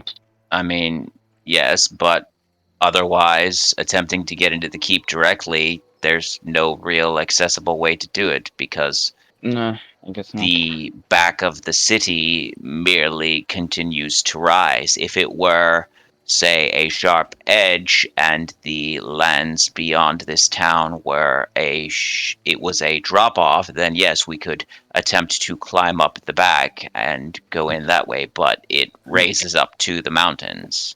Well, So I'm going to be honest. I'm just looking at the picture that Edmund drew for us, and it doesn't really show much of a raise. It just shows the keep being on that center or back wall. And somewhere in the distance, you hear Edmund call out, "Sorry, I'm not such a good drawer." Why is everybody's in my head today? I swear. This is strange. This is a strange day. Maybe you should see a psychotherapist. Why is can I ask you a question? With you. Let me ask you a question. Come here. Why is everyone inside your head except the people that should be inside your head with common sense? Ichabod. Ichabod? Yeah, call me Ichabod from now on. Ichabod. Ichabod and Edmund are inside my head, and I think those two are the ones with the most common sense. No offense to you two. You're drunk. I'm not drunk. Am I drunk? no. Though you might have had a little too much tea lately. Tea? Well, I did drink a cup of coffee before this stream, so. There is that. Tea. So, do you have any other questions about the nature of the inner wall, or anything of that? Not that I can think of. Willow? I'm good. Okay, Blaznir? Oh. Do I? Just say no, move on. Oh, what if I don't want to move? I could go on. Okay. I think your group probably has most of the information that you gathered, and it is starting to become late. Your group has been walking around throughout the city. You had to actually go outside the wall go around to see the backside, come back through, spend most of your day watching from different vantage points and that sort of thing to get a good clear idea of the guards passages and that sort of thing. So you start heading back to the inn as the sun is beginning to set for the day. Now back to Ichabod and Shokan and Edmund. After you all left the Church of the Five with promises from the priest to begin speaking to some of the leaders of the village, of town, whatever, your group is going to then head to the outer wall, the wooden wall. What information are you trying to gather from just walking along that wall? I'd like to see how many guards are positioned at each station, and I guess if there's any damage to the wall or a place that's not as sturdy. I know it's like big trunks, but is there somewhere they've kind of overlooked? Is there, Okay, all that good stuff? So the three of you are spending your day kind of walking along the outer wall as well as you can. Not all of it has roads going along it. Sometimes you have to go across people's yards. Sometimes you have to weave around buildings and that sort of thing. You spend some time looking at the different guard stations at each of the gates. Each gate has 4 guards watching them.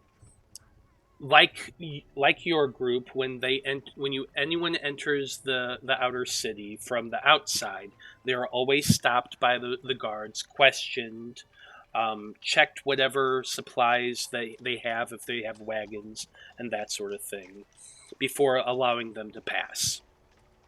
If every so often, if it's just a person walking along the road by themselves, they don't even seem to bother with them. They just nod and let them go by. That sounds like a bad security measure. The wall. Go ahead. Oh, I wanted to add one more thing to it, which is beyond each gate, what is the terrain out there like? So we know that we came in from kind of a forested area.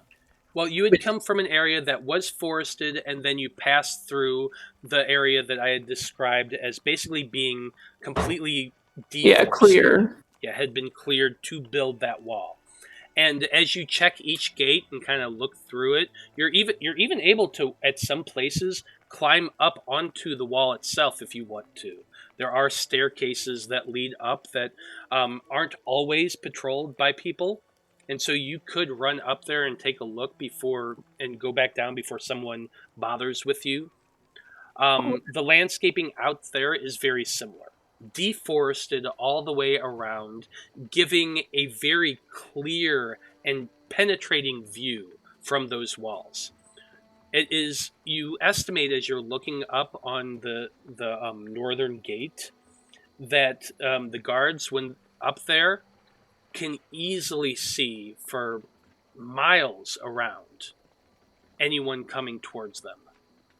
You can see the forest in the distance, probably it's about 2.5 miles away from the gate itself. You can see the edge of the forest, and you know that somewhere beyond that, that's where the orcs are currently hiding. Okay. But it is at least 2.5 miles of open terrain before the town itself. You get the idea that they purposely cleared this area out and built this wall up, expecting at some point to need to defend it and watch and be able to see from all sides. Mm-hmm. Yeah. This has been very deliberately done. All right. And so we know that the area that we came in is the one that goes more towards like Turna and North Emia and stuff. Yes. Oh, okay. And I went and turned around the map so it's actually directionally the right way.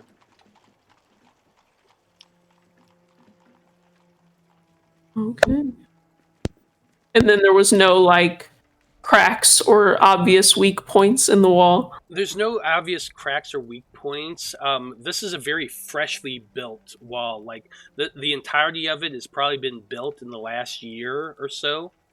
The trench that they're digging outside on the outer edge is not fully developed yet. There are spaces, like especially around the gates themselves, they haven't dug anywhere near.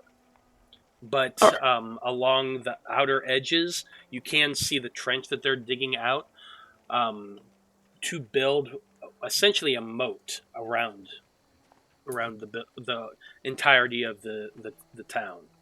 Mm-hmm. Around the gates, it's not formed whatsoever, so it's very easy access still. But probably in another year, maybe year and a half, it'll be done, and this will be an extreme fortification. Oh yeah, it's gonna be nice when we take this place. Finish it. No, I'm kidding. All right. Well, that's all I really have an interest in. So, Shokan, unless you've got some ideas. Cleared area may present a bit of a challenge for our orc friends. Yeah, that's why I'm thinking it might be a good idea to send a messenger out to them so they at least know what they're coming into. But at most, it'll mean that they have some time to prepare, which maybe means they'll send those bunch of undead in the keep out. You know, I don't know. We'll take it as it comes. Okay. Well, eventually, your entire group makes their way back to the inn. It is getting later in the evening. It's probably around 7. Yeah, I'd say about 7-ish, and the sun is beginning to set. As you make your way back along the road, you can't help but notice how eerily quiet it's becoming. Other than the occasional owl hooting, there aren't a lot of people out anymore. What people you do see seem to be hurrying as fast as they can towards their homes. And the moment they reach those homes, the doors are shut, all the lights are turned on, and it is quiet in the city. You reach your inn just as the sun is descending over the horizon. And as you all kind of look back and you see your friends, some of them milling at the bar already, you do start to see several more patrols of people coming out into the city. You see at least 3 small groups, one human and 2 zombie each, making their way throughout the city, just walking along the streets. And then every so often you do see another larger patrol with one of those ogre zombies walking around as well. Patrols are definitely beginning to heighten now that the sun has set. And do we know if there is a curfew on this town? I'm guessing there is, but Yes, sir. we have been told there is a curfew. all right. Just making sure. Willow, Cameron, and Blaznir, the 3 of you are probably the last 3 to arrive, and you spot Ichabod, Edmund, and Shokan sitting up at the bar, the 3 of them sharing mugs of something or another, and Edmund seems to be whispering to the bartender in his dwarven form. Ichabod and Shokan, Edmund is more asking about the local meals, what kind of things they actually are able to bring in and that sort of thing. Good question. Yep, and I actually have a list here. Whoa.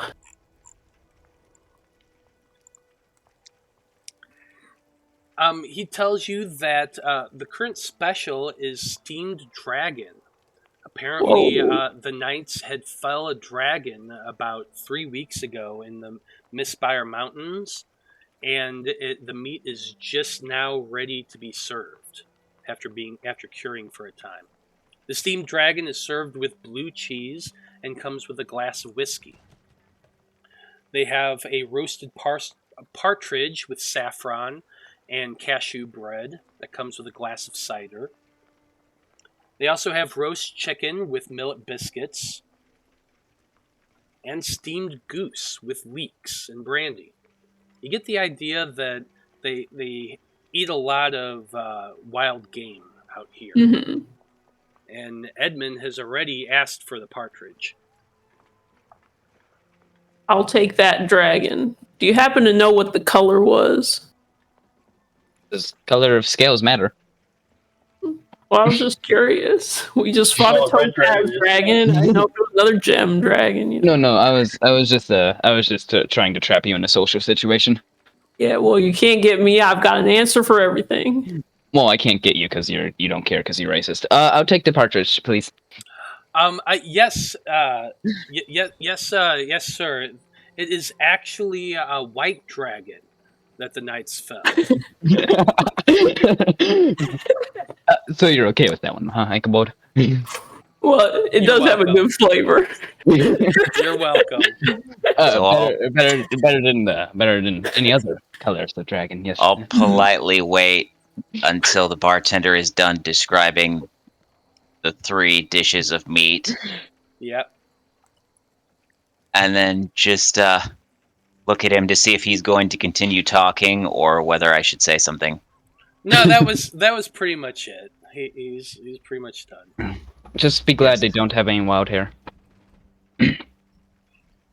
I think you got that covered for all of us. I'll just look at the bartender and I'll say, I'll just take whatever you have that is fairly fresh and not meat. Oh, yes, yes. Sorry, I suppose you would prefer vegetables. We do have some lovely roasted beets, and some green beans as well that we could serve you. Does that sound more to your liking? That will be fine. It doesn't actually say in their description that I've read, but I'm assuming that Harengon are supposed to be vegetarians because rabbits are vegetarians. Yeah, why not? Well, you can do whatever you want to be. Yeah, because Yes, Harengon don't exist here. You're just. I'll a be the folk. bloodthirstiest rabbit ever. Just yes, Well, I that one eat in my every race. Do you have any jambalaya on the menu? He gives you the menu, but do you Yeah. have something else? I only eat jambalaya, please.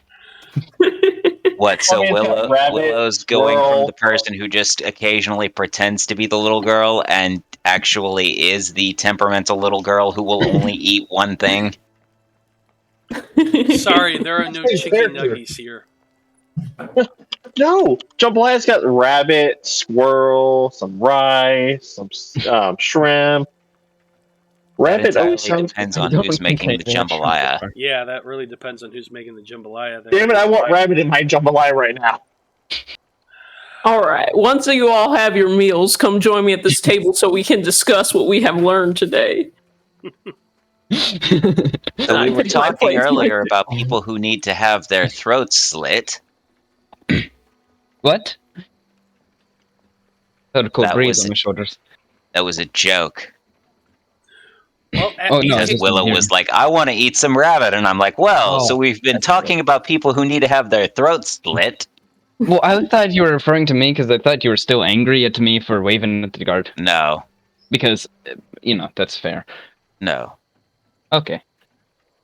Yeah, go ham. Besides, I rolled a 0 on my freaking charisma check, so I can't Well, it was really my complain. fault that you had to roll a charisma check. Fair. I still think I'm just being friendly, just trying to be my best to be friendly, just a friendly bard over here. But whatever.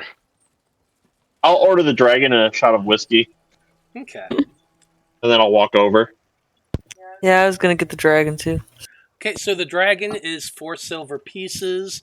The partridge is 2 silver pieces. Cameron, your vegetarian platter is also 2 silver pieces. Said 4. Yeah, For the 4.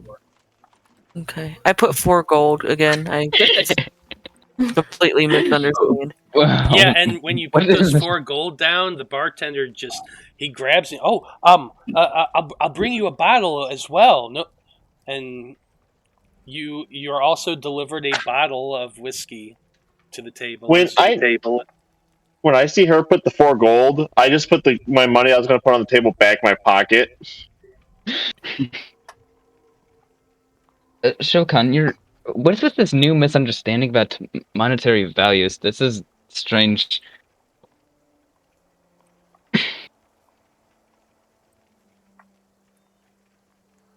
Okay, fair enough. I really don't have a good answer for that.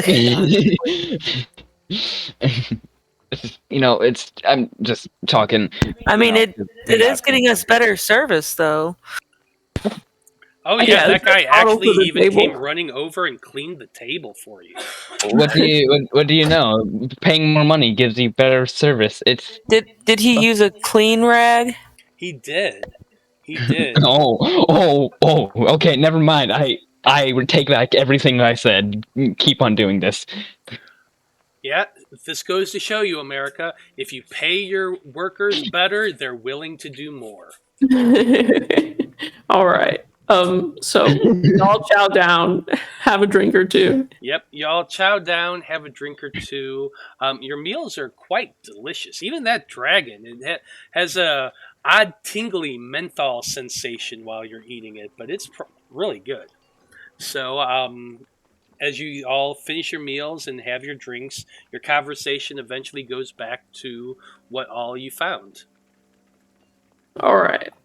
So I share about the priest, obviously, how he's going to help us, and we should bring him some stuff. And he says even that the townsfolk will stand up, and as long as there's nobody else around, I'll say he seems to think that the townsfolk will be on our side.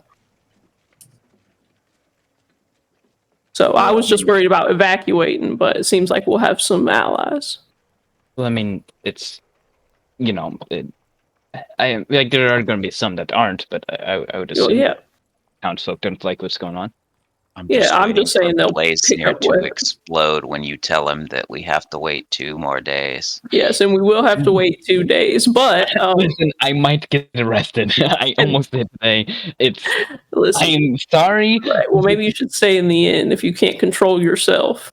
I was just trying to be friendly. I don't understand what's Why so don't wrong you be about- friendly to these folks in here who are just sitting around having a drink? Why you gotta be friendly to the guard? Whose side are you on? I'm on nobody's side except Well, I I'm not sure hope you're on our side. well, I'm on your side, but I also want to be friendly with to everyone. the priest here who has been in this Indeed. town for some time, yes? Yes, that is true. Yes. There is a piece of information that I have been pondering today that he may or may not know the answer to. And Matt, feel free to chime in if we actually already know this and I'm just an idiot. Do we know if Lord Veritude is actual power or metaphorical power? And by that I mean, does he have power because he is, feared, respected, a political force, or does he also possess strength of arms, great spellcasting, anything of the sort? It's true. We did assume that he was a necromancer. Yeah, He basically, kinda do sounds we like know a if he's just necromancer. like a figurehead type guy, or is he actually like strong in his own right? Like, have you heard the name Veritude? It sounds like a necromancer name. If you're asking me if you know that information already, no, you do not. I was mentioning it to the party, and I was basically just saying you could chime in if we already knew it, and I had just forgotten it or whatever. Does Edmund know? Unfortunately, no, I don't. I've met Veritude many times. He was one of my father's closest friends when I was growing up, but I don't. As far as I know, he doesn't have any. He's well, he was a bit of a scrawny man, to be honest. He always had very sunken-in cheeks. He was bald, but has one of those and he's kind of struggling because I'm struggling a little bit. You know that the haircuts that's like it's bald on top and a crown of hair around the sides, like the Yeah, Jean-Luc it's Picard. the Is he friar. exceptionally old in any way, or is there something strange about him that you know? Does he seem like to be too old? Like he should not be living Like this long he type of shouldn't deal? still be old? No, nothing like that. He was my father's age, or see. near about Was there. your father too old? My father No. was in his early 50s when Oh, he so- died. Getting to be too old. Okay. Oh, It's medieval times, all right? Yeah, people did usually die around 30 or so. Yeah. Ichabod, who's almost There's- 40, has a crisis. In a magical society, there is much more longevity than That's there would true, be I in a suppose. classic Middle Ages. All right. Most average humans live between 70 to 100 years, barring Dragon attack. death, dragon attack, natural disaster. So I mean, they have theoretically they could live that long, but depends on what you do with your life. But did he seem like to be like mine and Cameron's type of scrawny, where like we're scrawny, but it still looks like we have we can hold our own, right? Because we have magic. I mean, my father What never what really does that talked about look like? what he could do, Look at and me. he never did anything around me to be sure. I couldn't tell you if he was a swordsman or a magic user or anything like that. Or I did he think carry we a sword should at around? least assume that he is some kind of mage of some kind, because if we go in with that idea, we might be a little safer. And if he turns out to be a nobody, we'll just If it turns out to be nobody, this entire thing is going to be way too entertaining. it'll just be a bonus. But I got a feeling we don't get off that easy. No, we're not gonna. All right. What else? There was a name mentioned that might be familiar to you all, as I heard it in your story. But I was told that this Sir Portleone lives in the lower district, as opposed to his four comrades who live in the upper district. Who? Who's Portleone? Portleone was a knight that Shokan and our former friends had run into once or twice. But either way, he is one of the force that's probably going to cause us the most grief, these Star Knights. So an opportunity to take one out separate of all the others is quite a good opportunity indeed. That sounds a bit out in the open, even if with stealth, like our Star Knights are suddenly dropping, but also we're gonna have to deal with them one way or the other. So Yeah, that's Best we to can't just do keep it when playing. he is alone. I was thinking about Sir Portleone. There is a mansion near the upper gate. It's Cranor Manor. My father spoke of it several times. Sir Cranor was at one point one of my father's liegemen. Do you know what became of him? I do not. He was alive when I lived here. But if Sir Portleone lives there now, I don't have much hope for finding him. I'm gonna be honest, and I'm sorry for saying this, but probably your father's inner circle is no longer around, and I apologize. I find people of that high rank can often surprise you with their cunning. So I won't throw away all hope. But even if we do go to this mansion, we would probably find clues as to what happened to him there too. There could still be some alive, but they're either pretending to work for Veritude or actually working for Veritude. Or maybe blending into the local populace. Or blending in. But I don't have much That's hope. what I would do. Well, you're not them, so. Yeah. You gotta think like your enemy. Become your enemy. No. All right. Other than that, Brr, I brr, think. brr. I cast tentacle spells. Brr, brr, brr. I'm a dick. Brr, brr, brr. Oh, there's also there was also apparently there was a fifth Star Knight that was recently added, a woman, and then I give the description of her that they had given to me. But I still think the only person who would really, well, actually, Cameron would know who it was because he kind of had been around there, right? Wait, I would? That is No, true. never mind. He had been around that area though. Actually, yes. Cameron, go ahead and make a history check as Ichabod Sure. begins describing this woman that she was described to. Tall, red hair, from North EMEA. And Shokan knows. Would that be with advantage? I'll Since I allow you lived with there for years. advantage since you lived in Wait. North EMEA for years. Shokan, you can make a history 19. check as well. That's a 13 for me. Shokan, you've seen humans tend to look alike to you. It's hard to tell. Shokan's a little racist too. Well, I mean, a little bit, just a teeny little bit. But Cameron, with your 19, you do recognize the description of this woman: tall, red hair, slim, pale skin, large blue eyes. It sounds very familiar to the king's former minister, Mildred Valcon. Oh, the one who had the beholder familiar and teleported away. Mm-hmm. That we fought. Okay, now I remember.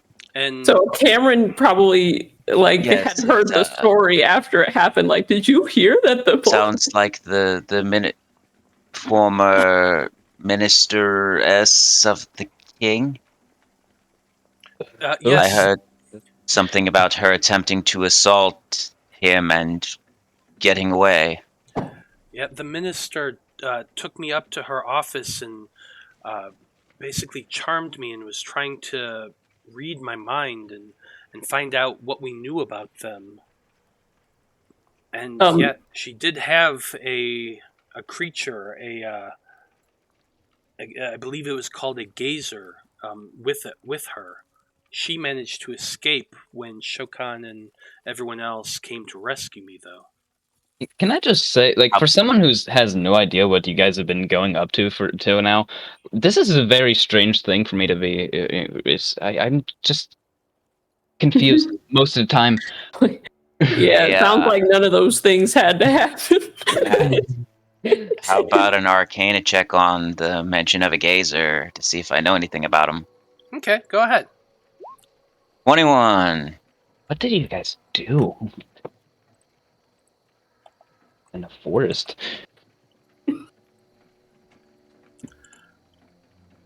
Okay. With your 21, what you know is that gazers are small creatures that are akin to a creature known as beholders. Beholders are odd, sort of alien creatures that occasionally pop up on Loroupa. They're crafty, they're malevolent, they're genius level, intelligent. And they're the most vain creatures in existence. They're horribly powerful, with multiple eyes, a giant eye in the center, but with tentacles coming off it, with eyes on the tentacles that can do many different types of energy attacks. They also are a wizard's worst nightmare. Because of the anti-magic eye. Yes, because their center eye create a cone of anti-magic. Oh, fun. Do I know what kind of a person you would have to be or what steps you would have to go through to be able to employ a gazer as your familiar? You would know that, generally speaking, it's difficult to acquire these kind of creatures as a familiar. Usually a bargain has to be made between the caster and a being who can create them, such as a beholder, to get a gazer. as a familiar. He A lot could of- not have. Go ahead. Oh, sorry. I was just going to speak to the party.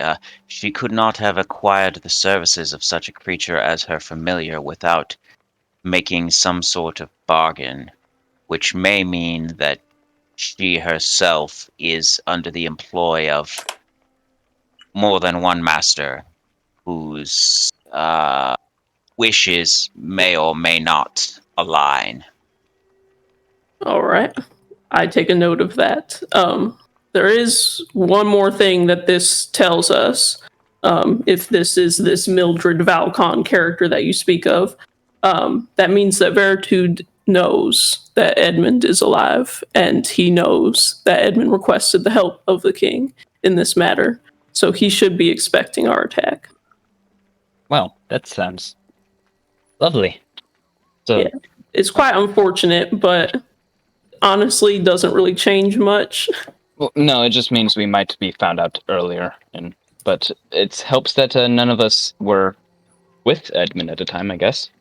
So, True, except for Shokan. But except for either Shokan. way, let's keep our noses clean, except for when we assassinate that guy.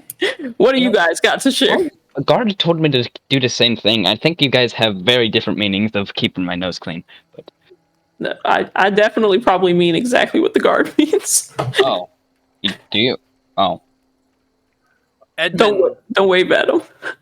Edmund speaks up and says, if you're thinking of trying to deal with the Star Knights before we deal with Veritude, perhaps we should scout out the mansion that we know of down here in the lower city. That way we can at least find out what sort of defenses he might have, if you all want to try to do that. All right, I will add it to the to-do list for tomorrow. they probably do sleep, right? Yeah, it's a human. What if they're not? Eh. Have you seen the outside of the Well, city? once we get within about 60 feet, I'll tell you. Okay. I can let you know. I do have one slightly off-topic question. Do you guys know that little pulsating blue orb you guys have, right? Whatever you guys call it, the one that's like kind of infused with nature magic. Oh, I think I did have a peep of this gem thing. Yeah, it This was a giant gem. seed.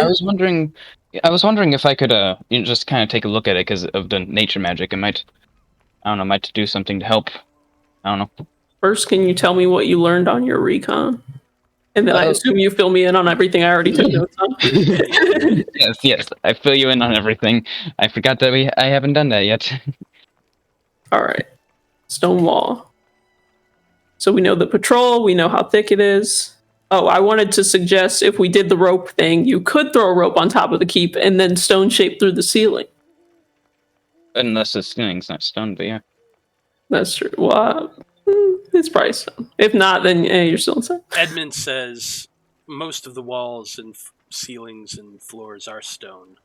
All right. Yeah, I can't imagine their ceiling would be 20 feet thick because nobody needs to be, walking in that width. That's an idea. All right, good. I wrote it down. Yeah. But anyway, yeah, so, blue orb. I'm not sure who has it, so. I'm not sure either. I think it was in the bag of the handy haversack, which Shokan So has. Shokan has it. So, Shokan. Do we Hi. have what's in the handy haversack written down somewhere? Yeah, it's in the group journal, right? There's character journals, and then Most there's of it. circus journal. It doesn't have. Oh, we need to erase doesn't the have that in alchemy there. jug. Yeah. Let me do that now.